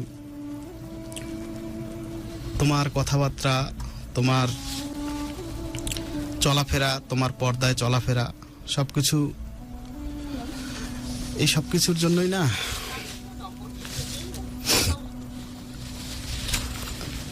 আমি চাই না যে এই কলঙ্কের দাগটা লাগুক তোমার শরীরে, এই কলঙ্কের দাগটা লাগুক, বা আমার শরীরে এই কলঙ্কের দাগটা লাগুক। ভুল মানুষই করে। আল্লাহ তাআলা বলছে যে বান্দা তুমি ভুল করো, আমার কাছে আসো, আমি ক্ষমা করে দিব। এবং আমি মনে করি যে তুমি আমাকে ক্ষমা করে দিবা, তোমার পরিবার আমাকে ক্ষমা করে দিবে। আমাকে ক্ষমা করে, আমি বলবো না যে তুমি আমার কাছে আসো, আমি বলবো না যে তুমি আমাকে আগের মতো যত্ন করো, কিন্তু আমি তোমার লাইফটা নষ্ট হয়ে যাক, তোমাকে কেউ কলঙ্কের দাগ দিকে, এটা আমি কখনোই মেনে নিতে পারবো না। আর তোমাকে কেউ বলুক যে তুমি কলঙ্কিনী, তুমি স্বামীর সংসার করতে পারো না, তুমি এইটা করতে পারো না, ওইটা করতে পারো না, কখনো মেনে নিতে পারবো না। আমি তোমার ইজ্জতের জিম্মাদারি আল্লাহ তাআলাকে দিয়েছি, তোমার ইজ্জতের জিম্মাদারি আল্লাহ তাআলাকে দিয়েছি। এখন পর্যন্ত তুমি আমার ওয়াইফ, এখন পর্যন্ত তুমি আমার বউ। জানি না আগামী 9 তারিখের পরে তুমি আমার বউ থাকবা কিনা, হয়তো বাংলাদেশের আইন অনুযায়ী তুমি আমার ওয়াইফ থাকবা না, কিন্তু ইসলামে একটা ওয়াইফ কখনোই তার হাজবেন্ডকে ডিভোর্স দিতে পারে না। এই অধিকার, আমি যদি হাদিস ভুল না জেনে থাকি, এই অধিকার হাদিস আল্লাহ তাআলা দেয়নি স্ত্রীকে ডিভোর্স দেওয়ার। মন মালিন্য হতে পারে, দেখো আমার নামে বিচার দিতা, আমি তোমার এলাকার চেয়ারম্যানের পা ধরেছি। বিষয়টা আমি এরকম সোহেল, আমি বলে রাখি যে তোমরা পরস্পরকে ভালোবাসো, এবং তোমরা যখন পরস্পরকে ভালোবেসে দুইজন দুজনের হস্ত ধারণ করো, হাত ধরো, পরস্পরকে চুমো বর্ষণ করো, তখন আল্লাহ রাব্বুল আলামিন তার রহমত তার উপর বর্ষণ হতে থাকে। কিন্তু তোমার স্বামী যদি জালিম হয়, অত্যাচারী হয়, নপুংসক হয়, তোমরা যেভাবে ভালোবেসে একসাথে ছিলে ঠিক সেভাবে ভালোবেসে ভালোভাবে আলাদা হয়ে যাও। সেই এরকম ইসলামিক হচ্ছে ভেরি ডেমোক্রেটিক একটা ধর্ম ব্যবস্থা এবং পূর্ণাঙ্গ জীবন ব্যবস্থা। এত চমৎকার ভাবে আল্লাহ রাব্বুল আলামিন তিনি বুঝিয়ে দিচ্ছেন। শুধু তাই না, যে একজন মানুষ আরেকজন মানুষকে, স্বামী স্ত্রী পরস্পরকে কিভাবে আদর করবে, কিভাবে তাকে প্রস্তুত করে নিবে ওই এক্সট্রিম মুহূর্তে যাওয়ার সময়, সেই ডিসক্রিপশনও সেখানে আছে।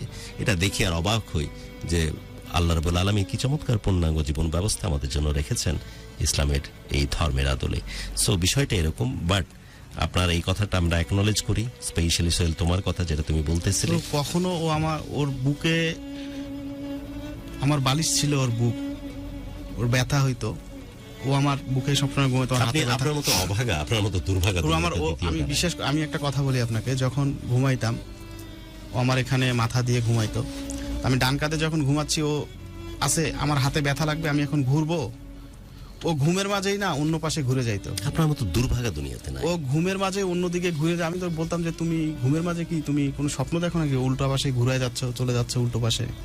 আমাকে কখনো বলে নাই যে ওটা ইচ্ছাকৃত ভাবে করতো। তোমার মতো দুর্ভাগা সোহেল দুনিয়াতে দ্বিতীয়টা নাই। পুরুষের আর একটা ফিতরাত আছে, যখন কোনো জিনিস এরভাবে পাইতে থাকে তখন এটাকে গ্র্যান্টেড ভাবে, ওর মূল্যায়নটা যেভাবে করা উচিত ছিল ঠিক সেই মূল্যায়নটা তখন বুঝে উঠতে পারে না। পুরুষ হচ্ছে কুকুর প্রজাতির একটা প্রাণী, ছুকছুক করার একটা স্বভাব আছে। যখন অনেক বেশি কিছু পেয়ে যায় তখন ভাবে যে গ্র্যান্টেড, আমার মতো ছেলে এরকম পাবে, এটাই তো স্বাভাবিক। স্বাভাবিক বলে কিছু নাই, গ্র্যান্টেড বলে কিছু নাই, এটা হবেই বলে কিছু নাই। যারা এরকম হবেই ভাবে তখন অনেক ভালোবাসা, বুকে পাহাড় প্রমাণ ভালোবাসা পাওয়ার পরেও ওর জন্য হাউমাউ করে কাঁদতে হবে, যেমন করে কাঁদতেছেন বা কাঁদতেছো তুমি। This is so unfortunate. এবং যে মেয়েটার বর্ণনা তুমি দিচ্ছ সোহেল, আজকের পৃথিবীতে এই অস্থির, মানে কি বলবো, all of nasty vulgar staff আশপাশে, সেখানে এরকম বউ যে এখনো আছে, কপাল করে তুমি এসেছিলে, তারপরে তুমি রাখতে পারলা না। তোমার মতো অভাগা আসলে দুনিয়াতে দ্বিতীয়টা নাই। তো মানুষই করে। আসলে আমি ভুল করছি, আমি এর জন্য অনুতপ্ত, আমি ক্ষমা চাচ্ছি, সবার কাছেই ক্ষমা চাচ্ছি। দেখেন, আমার মতো কেউ এই ধরনের ভুলটা করবেন না। আসলে ব্যালেন্স আমি করতে পারিনি, আমি তোমার কাছে ক্ষমা চাচ্ছি যে দেখো, চাই না। আপনারা কিন্তু জেনে রাখেন, ও কিন্তু বউকে কখনো কোনো টর্চার করা, কোনো খারাপ কথা বলা, কোন রকমের নেগেটিভ কিছু করা, এগুলো কিন্তু করেনি। ও যেটা সমস্যা হয়েছে ওর, ও যেভাবে ব্যালেন্স করা উচিত ছিল নিজের পরিবার, মানে স্পেশালি তার বাবা মা এবং বউয়ের মধ্যে যে ব্যালেন্সটা করা উচিত ছিল সেটা করতে পারেনি বা করে উঠতে পারেনি। যখন দেখা যাচ্ছে বাবা মা কিছু করেছে, বইয়ের বিরুদ্ধে কোনো একটা স্টেটমেন্ট দিয়েছে বা কোনো একটা অ্যাক্টিভিটি করেছে, তখন বইয়ের যে পক্ষটা নেওয়া উচিত ছিল সেটা নেয়নি। কিন্তু উচিত ছিল যে তার ভবিষ্যৎ সন্তানের গর্বিত মা হবে, তার পক্ষ যদি সে না নেয় তো কে নিবে? এটা অনেক বড় ভুল। শুধু সেটাও না গুরু, একটু বলি, কারণ হচ্ছে গল্পের এই পর্যায়ে এসে আমাদের লিসনার্সরা হয়তো আজকে সোহেলের এই পরিস্থিতি দেখে এই শেষ মুহূর্তে এসে পুরো পাশার দান উল্টে যাচ্ছে এবং সবাই হয়তো এমনটা ভাবতে পারে যে মেয়েটার অহংকার বেশি, তাই মেয়েটা ফোন ধরলো না, ধরছে না। এমনটা আমাদের এই মুহূর্তে এটা দেখতে পাচ্ছি আমি, যে ফোনটা ধরেন তাহলে বুঝতে পারবো। একজন লিখেছেন নিশ্চয়ই আপুর অহংকার বেশি, মেয়েটার অহংকার বেশি। একটা ছোট্ট কথা বলি যে সোহেল আমাকে একটা 1 ঘন্টার একটা রেকর্ডিং দিয়েছে, যেটা আসলে সোহেলের বন্ধুর সাথে সোহেলের ওয়াইফের কনভারসেশন, যেখানে আসলে সোহেলের ওয়াইফ কিছু আক্ষেপ তুলে ধরেছেন এবং সেখানে একটা লাইন আমাকে অসম্ভবভাবে ব্যথা দিয়েছে। যে লাইনটা এরকম ছিল যে সোহেলের ওয়াইফ সোহেলের বাবা মাকে বলছে যে আব্বাম্মা, আপনারা 3টা মাস এসেন না আমাদের মাঝখানে, আপনারা শুধু 3টা মাস দূরে থাকেন, সোহেল এবং আমার সাথে কোনো সমস্যা হবে না, সোহেলের সাথে আমি খুব ভালো থাকবো, এবং এই যে ছোটখাটো যে সমস্যাগুলো, যে সংসারটা শেষ হয়ে যাচ্ছে, এই সংসারটাও আবার জোড়া লাগবে। দেখেন, একটু বলে রাখি, আপনারা হয়তো জানেন না অনেকেই যে সোহেলের ওয়াইফের ব্যাকগ্রাউন্ড। সোহেলের ওয়াইফ একজন এডুকেটেড পার্সন, তিনি ফ্যামিলির ছোট মেয়ে। অন্য সব ক্ষেত্রে কি হয়, হাজবেন্ডের কাছ থেকে যখন মানুষ এই ধরনের নেগলেসি গুলো দেখে, তখন আইদার সে পরকিয়া করে, অথবা তার কোনো ছেলে বন্ধু হয়, অথবা সে অন্য কোথাও ইনভলভ হয়। এরকম কোনো ঘটনা কিন্তু এই মেয়েটার ক্ষেত্রে হয়নি, এবং এরকম কোনো ঘটনা সোহেলের ক্ষেত্রেও হয়নি। কিন্তু বলার অপেক্ষা রাখে না। একজন মেয়ে হয়ে আমি যতটুকু বলতে পারি যে আপনি যখন তিন কবুল বলে একটা মেয়েকে আপনার জীবনে নিয়ে আসেন, তখন বাবা মায়ের পাশাপাশি একটা মেয়েরও আলাদা কিছু দায়িত্ব শান্ত, আসলে এই আপনাকে ধরনের নিতে ঘটনা হয়। প্রচুর ঘটতেছে জানেন, প্রচুর ঘটতেছে। স্পেশালি আজকে অনেক বড় একটা এক্সাম্পল হচ্ছে সোহেল, এরকম লক্ষ্মীমন্ত বউ পাওয়ার পরও যাকে রাখা হলো না শুধুমাত্র পরিবারের কারণে, এবং এই ঘটনাগুলো প্রায়শই ঘটতেছে। বাবা মা আমাদের মাথার তাজ, এটা সত্য কথা। ইট ডাজন্ট মিন যে বাবা মা ভুল করলে সেগুলোকে মানতে হবে এবং নিজের বউকে অসম্মান করতে হবে, এবং এই জিনিসটা ব্যালেন্স করতে না পারার কারণে, কথা বলতে না পারার কারণে অনেকেই কষ্টে দুঃখে ধ্বংস হয়ে যাচ্ছে। আমার মনে হয় না যে সে বাবা মাগুলো তখন কেমন থাকে যখন দেখে, যেমন ও বলতেছে 8-9 মাস ধরে না আমি আসি বইয়ের, না আসি আমার বাবা মার, একা একা আমার জীবন শেষ করে দিচ্ছি ডিপ্রেশনে থেকে, তখন কি তার বাবা মার কলিজা পড়ে না? সো উচিত যে তাদের এই টিপিক্যাল শ্বশুর শাশুড়ির ওই ভূমিকা থেকে বের হয়ে এসে মানুষের কাছাকাছি থাকা এবং বউকে মেয়ের মতো করে আপন করে রাখা, যে কারণে এই ঘটনাগুলো প্রায়শই ঘটতেছে। আজকে সোহেল আসছে হয়তো আমাদের এই ভালোবাসার ক্যানভাসের একটা রিপ্রেজেন্ট করতে, এবং বেশিরভাগ ক্ষেত্রে পরিবারে ঘটনা ঘটতেছে। শান্ত, এখন আমি যদি জাস্ট একটা ছোট্ট কথা বলি সোহেল, ধরেন আপনার ঔরসে একটা মেয়ে সন্তান এসছে, এক্স্যাক্টলি তার ক্ষেত্রে ওই ব্যাপারটা হতো, আপনি কি বাবা হিসেবে মেনে নিতে পারতেন? না। তাহলে সেই মেয়েটা কিভাবে মেনে নিল? এতটা লম্বা সময়, 9টা মাস সে তার বাবার বাসায় গিয়ে থাকলো। দেখেন, আমি বলতে যাচ্ছি কি যে আমার নামে বিচার দিত, আমার নামে বিচার করতো, আমাকে নিয়ে বিচার করতো, আমাকে বলতো যে আমি ডিভোর্স দিচ্ছি, আমি পেপার সিগনেচার করতেছি, আমি তোমার সাথে থাকবো না। আমার নামে থানায় মামলা দিত, কিন্তু আমার নামে মামলা না দিয়ে একটা পেপারে সিগনেচার করবে, আমাকে ছেড়ে দেওয়ার। মামলা দেওয়ার মতো কোনো ঘটনা তো আপনি ঘটাননি। আর মেয়েটি সতী বিধায়, আমার নামে বিচার করুক, আমার মেয়েটা সতী বিধায় সোহেল অভিমানের কারণে আমাকে ছেড়ে দিবে। আর তুমি কি করছো? 9 মাস আপনি সময় নিচ্ছ? একবারই মেয়েটার হাতটা ধরেন। তোমার ইগো ছিল না, তোমার অভিমান ছিল না, এত সময় নিতে হবে? আমি ওকে 8 মাসের মাথায় গেলা, এতদিন কি করতেছিলা? গুরু, আমি ভরসা ছেড়ে যাবে না, গ্র্যান্টেড, যে গ্র্যান্টেড ভাবাটা যাবে না, অ্যাবসলিউটলি এই যে নিশ্চিত ভাবা যে আমি ওয়েট করেছি যে কোনোভাবে এই মেয়ে আমাকে ছেড়ে যেতে পারে না। 8 মাস ওয়েট করলা কিভাবে? ও আমাকে বলছে যে আমি যদি কখনো পাগলও হয়ে যাই, আমাকে তুমি ছেড়ে দিও না, আমাকে কিন্তু কখনো পাগল হয়ে যায়, আমি কখনো তোমাকে ছেড়ে যাবো না। ওই যে ওর সাথে আমার কনভারসেশন হচ্ছে, ও তো আমার আছে এই সাইডে ফ্যামিলি প্রবলেম, হয়তো সমাধান হয়ে যাবে। আমি 2টা ঈদের 1টা ঈদে বাসায় যেতে পারিনি। অনুষ্ঠান শেষের দিকে যাচ্ছে, আমরা অনুষ্ঠান শেষ করছি। জরুরি না যে আমাদের এই প্ল্যাটফর্ম থেকে এই সফলতার মুখ আমরা দেখতে পারবো, জরুরি না যে আপনাদের এন্টারটেইন করার জন্য বা ফেসবুকের এই কমেন্টস সেকশনটাকে মানে সঠিক উত্তর দেওয়ার জন্য এখনই সঠিক উত্তরটা আমরা পৌঁছে দিব। বাট এটাও সত্যি, হু নোজ যে এই ঘটনার যে আবহ আজকে ক্রিয়েট হলো, এটা যে ঝড় তুলবে দুইজনের মধ্যে নতুন করে, এ ব্যাপারে মিনিমাম কোনো সন্দেহ নাই। কোনো আল্লাহ রাব্বুল আলামিন হয়তো সাহায্য করতে পারেন, আবার হয়তো সুরে বাঁশি বাজবে, আবার হয়তো দুইজন পরস্পরের কাছাকাছি আসবে, আবারও হয়তো ভালোবেসে ওদের নতুন করে জীবন শুরু করবে, আবারও হয়তো তার কান, তার মন, তার অন্তর দারুণভাবে আর্দ্র হবে যখন সে সবচেয়ে বেশি পছন্দ করে। বারবারই বলতেছিল যে আমার কোরআন শরীফ পড়ার ব্যাপারটা অনেকখানি ভুলে গেছি, আবার নতুন করে চেষ্টা করবো আমার বইয়ের হাত ধরে এটা শিখতে, এবং বইয়ের যে কোরআন তেলাওয়াত, সে তেলাওয়াতের কণ্ঠ শুনবে।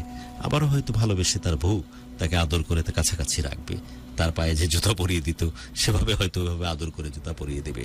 হু নোজ তাদের হাত ধরে তাদের ওরসে সন্তান জন্ম নিবে, হু নোজ তারা এই সন্তানকে নিয়ে বড় হবে, হু নোজ তারা পরস্পরের হাত ধরে বুড়ো হবে, এবং যে কথা তারা দিয়েছিল আল্লাহ রাব্বুল আলামিন সাহায্য করলে আজকে নতুন করে যে ঝড় তৈরি হলো দুইজনের মনের মধ্যে, যে কথোপকথনগুলো তৈরি হলো এখানে, নতুন করে আবার এনার্জাইজি হলো যে সম্পর্কটা, হু নোজ যে এটার মাধ্যমে নতুন করে আবার স্বপ্ন দেখা শুরু করবে, দুইজন পরস্পরের হাত ধরে বুড়ো হবে, এবং অনেক বুড়ো, 90 বছর, আর ওর হয়তো 85 বা 86, এবং একসাথে বুড়ো হয়ে বলবে যে আরেকটা দিন, আরেকটা মুহূর্ত, আরেকটা বেলা যদি একসাথে বাঁচতে পারতাম আমরা। আমি এই প্রত্যাশায় থাকলাম এবং এটা বললাম, এটা আমার খুব ভালো লাগতো। আমি খুব ডেসপারেট ছিলাম, বিশেষ করে শান্ত এই ঘটনাটা আগে থেকে শুনছিল, দেখে শান্ত আমাকে আগে থেকে বলছে যে গুরু আপনার কাছে আমার চাওয়া আজকে কিছু একটা করে দেন। বললাম যে আমি তো মানুষরে, আমার পক্ষে তো চাইলেই কোনো কিছু করা সম্ভব হয় না, যদি আল্লাহ রাব্বুল আলামিন আমাদের কপালে না রাখেন, তো আমার কপালে রাখেনি। এরকম ঘটনা খুব কম ঘটেছে ভালোবাসা বাংলাদেশের ক্যানভাসে, এরকম সাক্ষী খুব কম হয়েছে যে কাউকে ফোনে আমরা টার্গেট করেছি, বলেছি, সে আমাদের ফোনটা ফাইনালি ধরেনি, এরকম হয়নি। আজকে এরকমও একটা এক্সপিরিয়েন্স করতে হলো। জরুরি ছিল না যে সমাধানটা হয়ে যাক, বাট জরুরি অ্যাটলিস্ট এটা ছিল যে আমি তো বটেই, আমার সাথে হাজারো মানুষ আমাদের সাথে কানেক্টেড থাকে, তাদের দিক চিন্তা করে এই মেয়েটা যদি অ্যাটলিস্ট আমাদের ফোনটা ধরে বলতো যে আমি আমার পক্ষে সম্ভব না, আমি আর আসতে চাই না, তাও হয়তো ভালো লাগতো। বাট যাই হোক, বাট আমি স্টিল আই এক্সপেক্টিং যে খুব শীঘ্রই হয়তো এমন কিছু ঘটনা ঘটে যাবে, সম্পর্ক ঠিক হয়ে যাবে, এবং আজকে নতুন যে ঝড় উঠলো দুইজনের মনে, সেটাকে হাত ধরে আবার সম্পর্ক রিবিল্ড হবে। অনুষ্ঠান শেষ করছি। বিষয় হচ্ছে, আমি আরেকটা কথা বলি, সেটা হচ্ছে যে পারিবারিকভাবে বিয়ে করার পরেই তো প্রবলেমটা তৈরি হয়। তো আগে তো আমরা ভালোই ছিলাম, তাই না? দুইজন ভালোই ছিলাম, ও আর আমি ভালোই ছিলাম, পরিবার ছিল না। বহু তো এই কথা বলছে যে 3 মাস আমাদেরকে সময় দিন, সব ঠিক হয়ে যাবে। সুযোগটা করে দাওনি কেন? ভুল কয়টা দেখো তো। বুঝতে পারছি, ওই 3টা মাস সুযোগ করে দিলে না কেন? ঠিক আছে, আমি যাইনি ওরে আনতে যাইনি, গ্যাপ সৃষ্টি করছি, আমার ভুল বুঝতে পারছি। তো বিষয় হচ্ছে যে যখন আমাদের 2023 সালটা যদি আমি বাদ দিয়ে 2022 থেকে 2016 ওই সালটাকে আমরা ক্যালকুলেশন করে নিই, তা আবার নতুন করে কি এইভাবে শুরু করা যায় না? নতুন করে কি থাকা যায় না? একটা মানুষ কি ভুল করতে পারে না? আল্লাহ যদি মানুষকে ক্ষমা করতে পারে, তাহলে মানুষই আমরা কেন মানুষকে ক্ষমা করতে চাই? 9 মাস কিন্তু খুব একটা কম সময় না সোহেল। ঠিক আছে, আমি তো আমার ভুলটা স্বীকার করতেছি যে আমি ভুল করছি, আমি ওকে আনতে চাইনি। বাট আমাকে এখন বিষয় হচ্ছে যে আমি আগের মতো থাকতে চাই, যে আমি কারোর চাই না, আমি শুধু ওরে চাই। সোহেল, নিজেকে ঠিক কর। আর কতদিনের এক্সপিরিয়েন্স ছিল এই সেলস লাইনে? জি, সেলস এই লাইনে কতদিন এক্সপিরিয়েন্স? কর্পোরেট লাইনে? কর্পোরেট লাইনে আমি 2019 থেকে 18 থেকে কর্পোরেট লাইন। জব গেছি কবে? আমি লাস্ট হচ্ছে আগস্ট মাসে জবটা ছেড়ে দিই। ওকে, অগাস্ট। তো 5 বছর এক্সপিরিয়েন্স, রাইট? জি। আমার তো তোকে দেখে মনে হচ্ছে খুব কর্মঠ টাইপের মানুষ তুই, রাইট? কাজকে কখনো অসম্মান করি না। সেল টার্গেট মিট আপ হইতো প্রতি মাসে? আমরা কাস্টমার সার্ভিস দিতাম, কাস্টমার সার্ভিস। জি, কাস্টমার সার্ভিস, কাস্টমার স্যাটিসফ্যাকশন। আমি টিম ওখানে যে ইন্ডিকেটর গুলো থাকে স্পেশালি কাস্টমার এক্সপেরিয়েন্সের, সেখানে কি সবসময় বেটার ইন্ডিকেটরে থাকতো?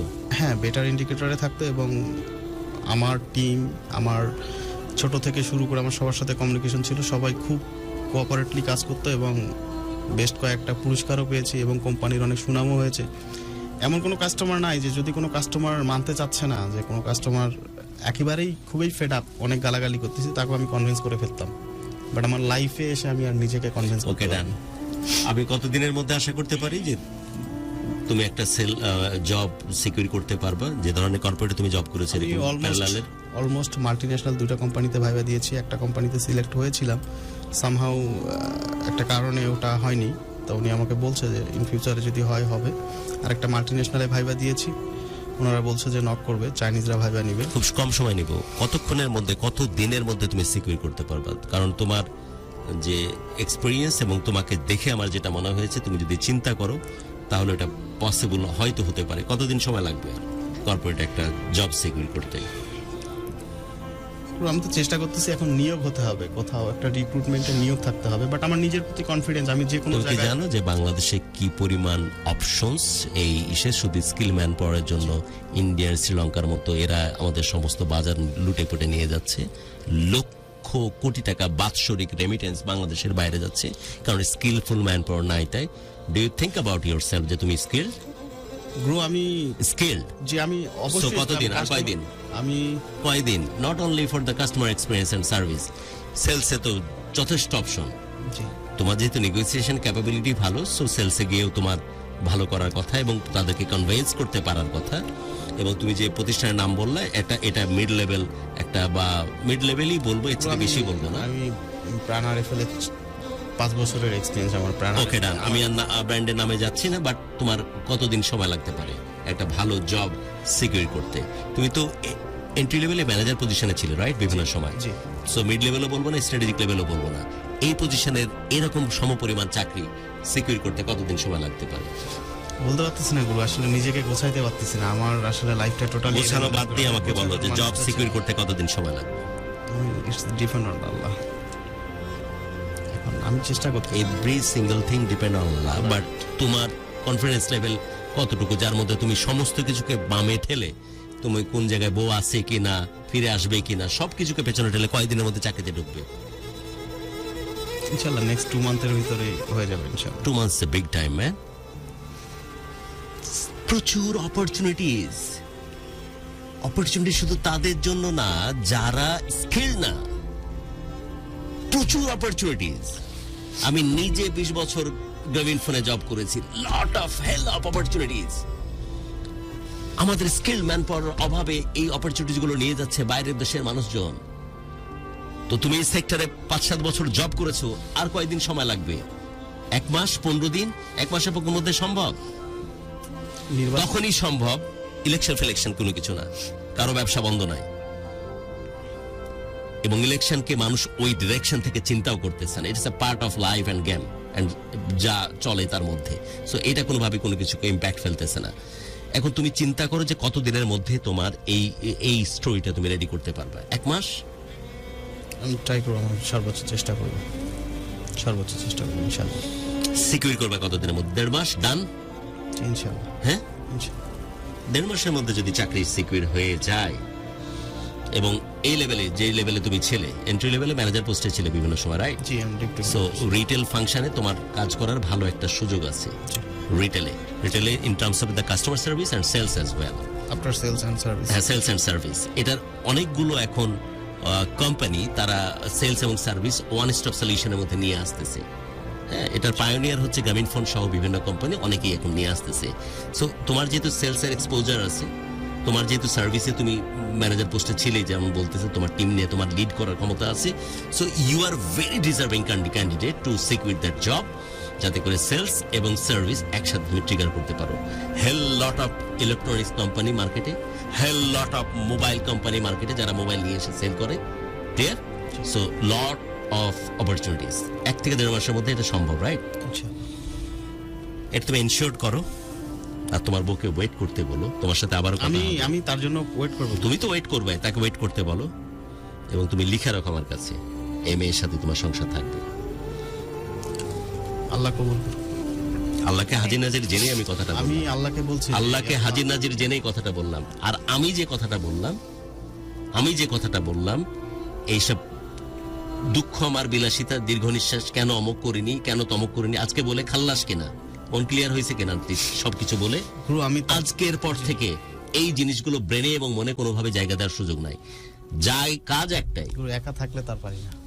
আমি তো বাসায়ও বাপ মারেও ওখানেও যাচ্ছি না। এখন একা থাকলে যদি না পারা হয়, যে বন্ধুটা থাকলে সহজ হয়, বাট যেখানে থাকলে সহজ হয় সেভাবে থাক, but you have to focus only one single thing, that is to secure your job.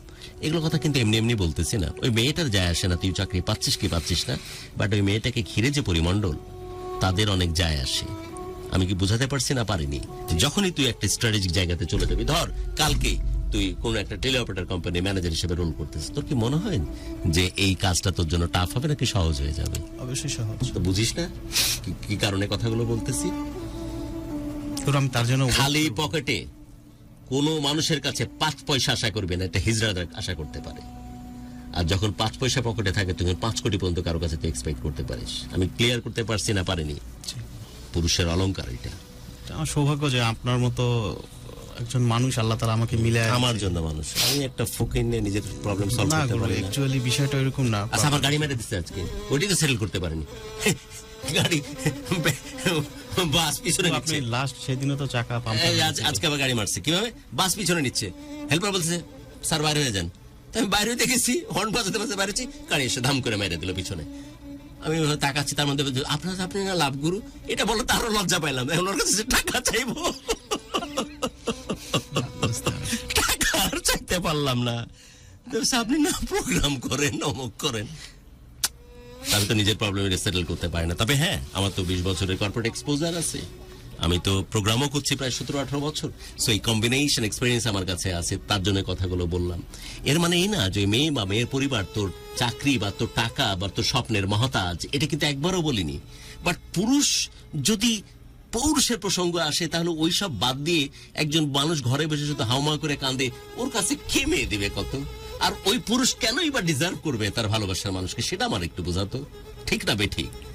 সব apart from the every saddest part and all, তো দীর্ঘ নিঃশ্বাস, কষ্ট, পেন সবকিছুকে পেছনে ফেলে you already given me the word. আগামী 1.5 মাসের মধ্যে, এখন আজকে 5 তারিখ জানুয়ারি, রাইট?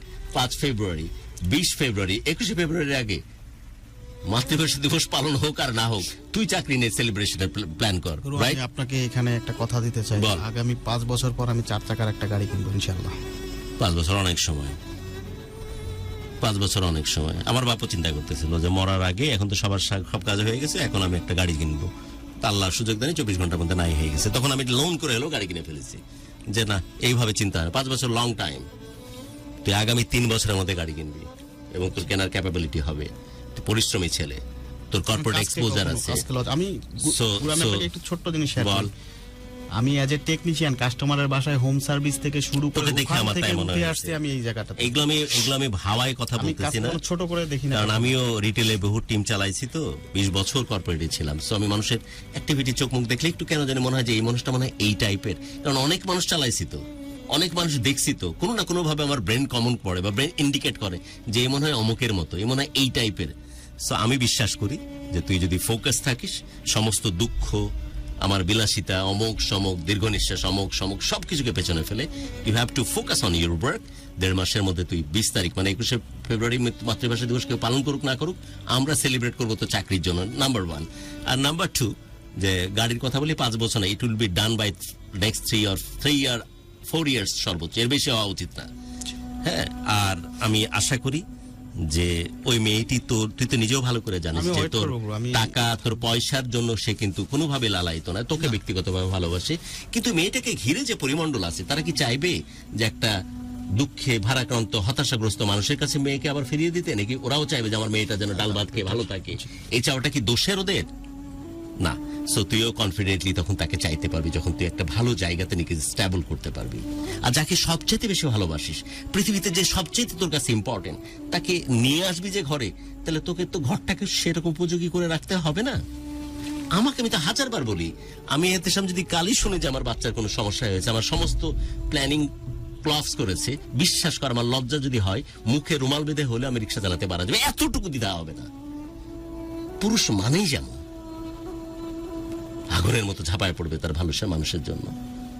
এখানে কোনো লজ্জা, শরম, কোনো কিছুর কোনো জায়গা থাকবে না। আর হতাশা, ফ্রাস্ট্রেশন, অ্যাডিকশন, এগুলো হচ্ছে যারা ফকিন্নি টাইপের, এদের জন্য। তো তুই তো একটার মধ্যে আছিস যে দিনের মধ্যে ঘরে দরজা বন্ধ করে দিয়ে হতাশাগ্রস্ত হয়ে সেটাকে এনজয় করতেছিস বা সেটাকে সেলিব্রেট করতেছিস। ছি, তোর সাথে যায় এটা? না গুরু, আমি আমি আমি আপনাকে বলি, আমি এতটা ডিপ্রেশনে থাকছি, কিন্তু আজকের পর থেকে কি করবি? বাদ, ওই গল্প বাদ, ওই প্রসঙ্গই বাদ, শুনতেও চাই না। আজকের পর থেকে কি?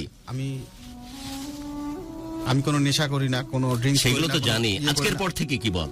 আমি নামাজ পড়ি আর আল্লাহর কাছে চাই। আমি কিছু আমল করি, কিছু আমল করার চেষ্টা করি, যে আমলগুলো আমি অনেকের কাছ থেকে পেয়েছি। ধর্মীয় আমল তো? হ্যাঁ, ধর্মীয় আমলগুলো করি। আর আল্লাহ কি তোকে বলে দেয়নি কানে এসে যে আমল কর তোর কাজের মাধ্যমে আল্লাহ রাব্বুল আলামিন আমার সেখানে এক্সিস্ট করা ফরজ হয়ে যাবে? তো সেই কাজ থেকে যে দূরে আছিস, সেটা 80 to 90%, সেটা 80 to 90%।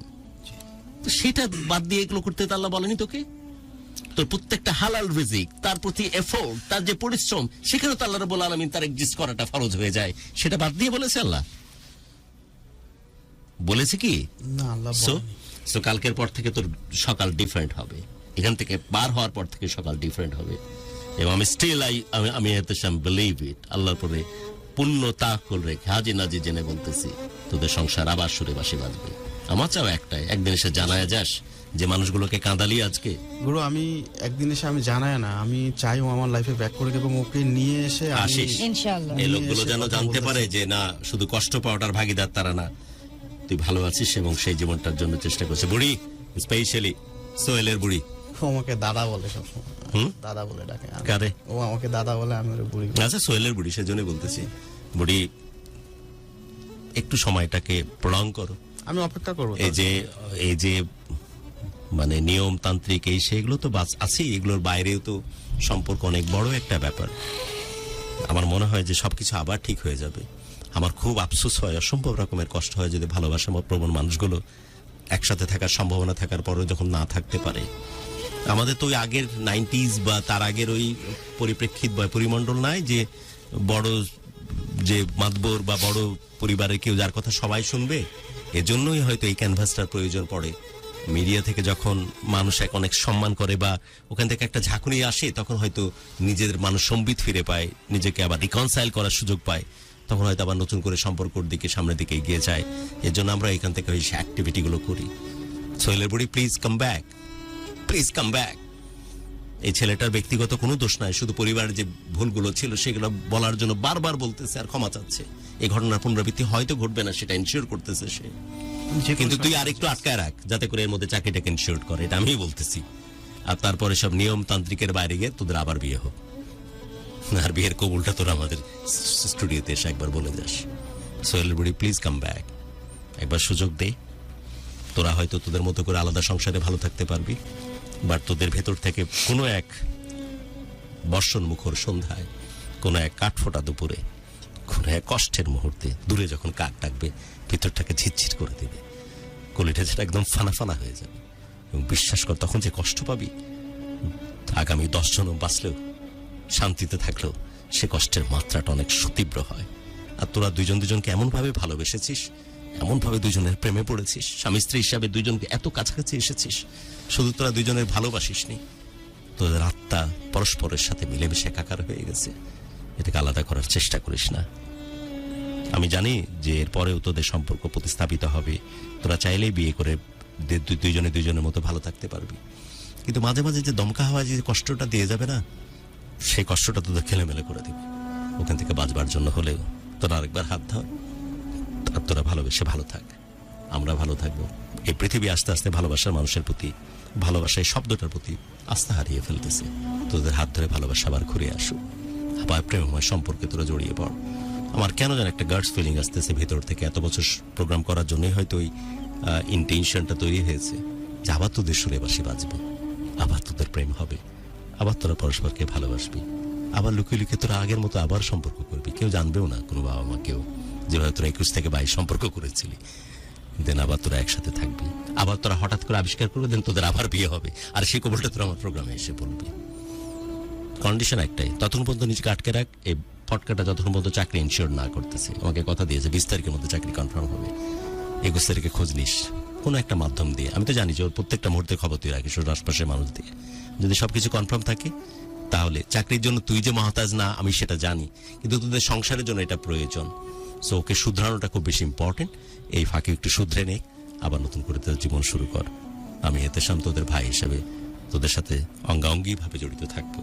তোদের সমস্ত ভালো লাগা ভালোবাসায় লাভ গ্রামের ক্যারেক্টারটা মিশে থাকবে। তোদের জন্য অনেক দোয়া, তোরা সবাই ভালো থাকিস আর জীবনটাকে অনেক বড় করে বাঁচিস। বিদায় নিচ্ছে আজ। বেশ কিছু কমেন্ট আছে, আমি একটু কমেন্ট গুলো দেখবো। আশিক আছেন আমাদের সাথে জয়েন করে, উৎপল চন্দ্র রয় সাগর আছেন, দিদারুল ইসলাম জলিল লিখেছেন কিছু একটা বলেন আপু। গল্প আসলে আজকে এমন জায়গায় টার্ন নিয়েছে যেখানে আসলে আমার আলাদা করে কিছু বলবার নাই, গুরু সমস্তটাই বলে গেছেন, আর বাকিটা তো আপনারা বলেছেন। বাকিটা আজকের যে অতিথি আছেন সোহেল, তিনি নিজেও বললেন। মিথুন হোসেন পিয়া, শুরু থেকে আপনি অনেক পজিটিভ ছিলেন আজকের গল্পটা নিয়ে, অনেক অনেক দোয়া এবং শুভকামনা সোহেল ভাইয়ের জন্য। জি অ্যাবসলিউটলি, দোয়া করি যাতে সবকিছু ঠিক হয়ে যায়। মশিউর রহমান ইন্ডিয়া মুম্বাই থেকে শুনছেন আমাদের গল্পটা। মঞ্জুরুল ইসলাম লিখেছেন, আমরা বাস্তবটা জানতে চাই, প্লিজ আপু ফোনটা ধরেন। আমরা একদম শেষ পর্যন্ত আসলে তাকে চেষ্টা করে গেছি, তার নাম্বারটা বন্ধ এবং বন্ধই বলে যাচ্ছে। তৌহিদ নূর লিখেছেন, ভালোবাসা রইল, পুরুষ তার শখের নারীকে অসম্ভব ভালোবাসে। গুরু আর আপু আজকে শুনতে পারিনি, কাজে ছিলাম, কিন্তু তাও শেষেরটুকু দেখার জন্য চলে আসলাম। আগামী সপ্তাহে দেখা হবে ইনশাল্লাহ। একদম লাস্টের দিকে আচ্ছা, ইমমেজারেবল হাসান বলেছেন, গিভ হিম অ্যানাদার চান্স বুড়ি প্লিজ। সবাই একই কথা বলছেন। আচ্ছা, আমার দাদু পুরোটা শুনলেন, ভালো লাগলো, থ্যাংক ইউ নীরব। শফিকুল আছেন, গুরু আমি অনেক অসুস্থ, আমার জন্য দোয়া করবেন, আল্লাহ শেফা দান করুক আপনাকে। কল উঠালে খুব ভালো হতো প্রোগ্রামটা। অ্যাবসলিউটলি সরকার আহমেদ, আমরাও তাই চাচ্ছিলাম যে যাতে আসলে ফোনটা ধরা হয় ওই প্রান্ত থেকে। আমি দোয়া করি যেন ভাইয়া তার বুড়িকে আবার ফেরত পান। অ্যাবসলিউটলি।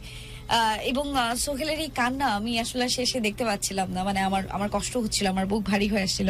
আমি শুরুর দিকে অনেক কথা নিজেও আসলে বলেছি, অনেক কথা আমি নিজে শুনিয়েছি সোহেলকে, কারণ সোহেল সঠিক জায়গায় সঠিক অ্যাকশনটা আসলে নিতে পারেনি, যেটা যে কোনো মেয়ের জন্যই কষ্টদায়ক একটা ব্যাপার হয়। একটা মেয়ে যখন তার পুরো পরিবারকে ফেলে নতুন একটা পরিবারে আসে, সে আসলে চাইতেই পারে যে তার সমস্তটা জুড়ে তার হাজবেন্ড থাকুক, তাকে রেসপেক্ট করার বেলায় তার হাজবেন্ড থাকুক, তাকে আদর যত্ন কেয়ার করার বেলায় তার হাজবেন্ড থাকুক।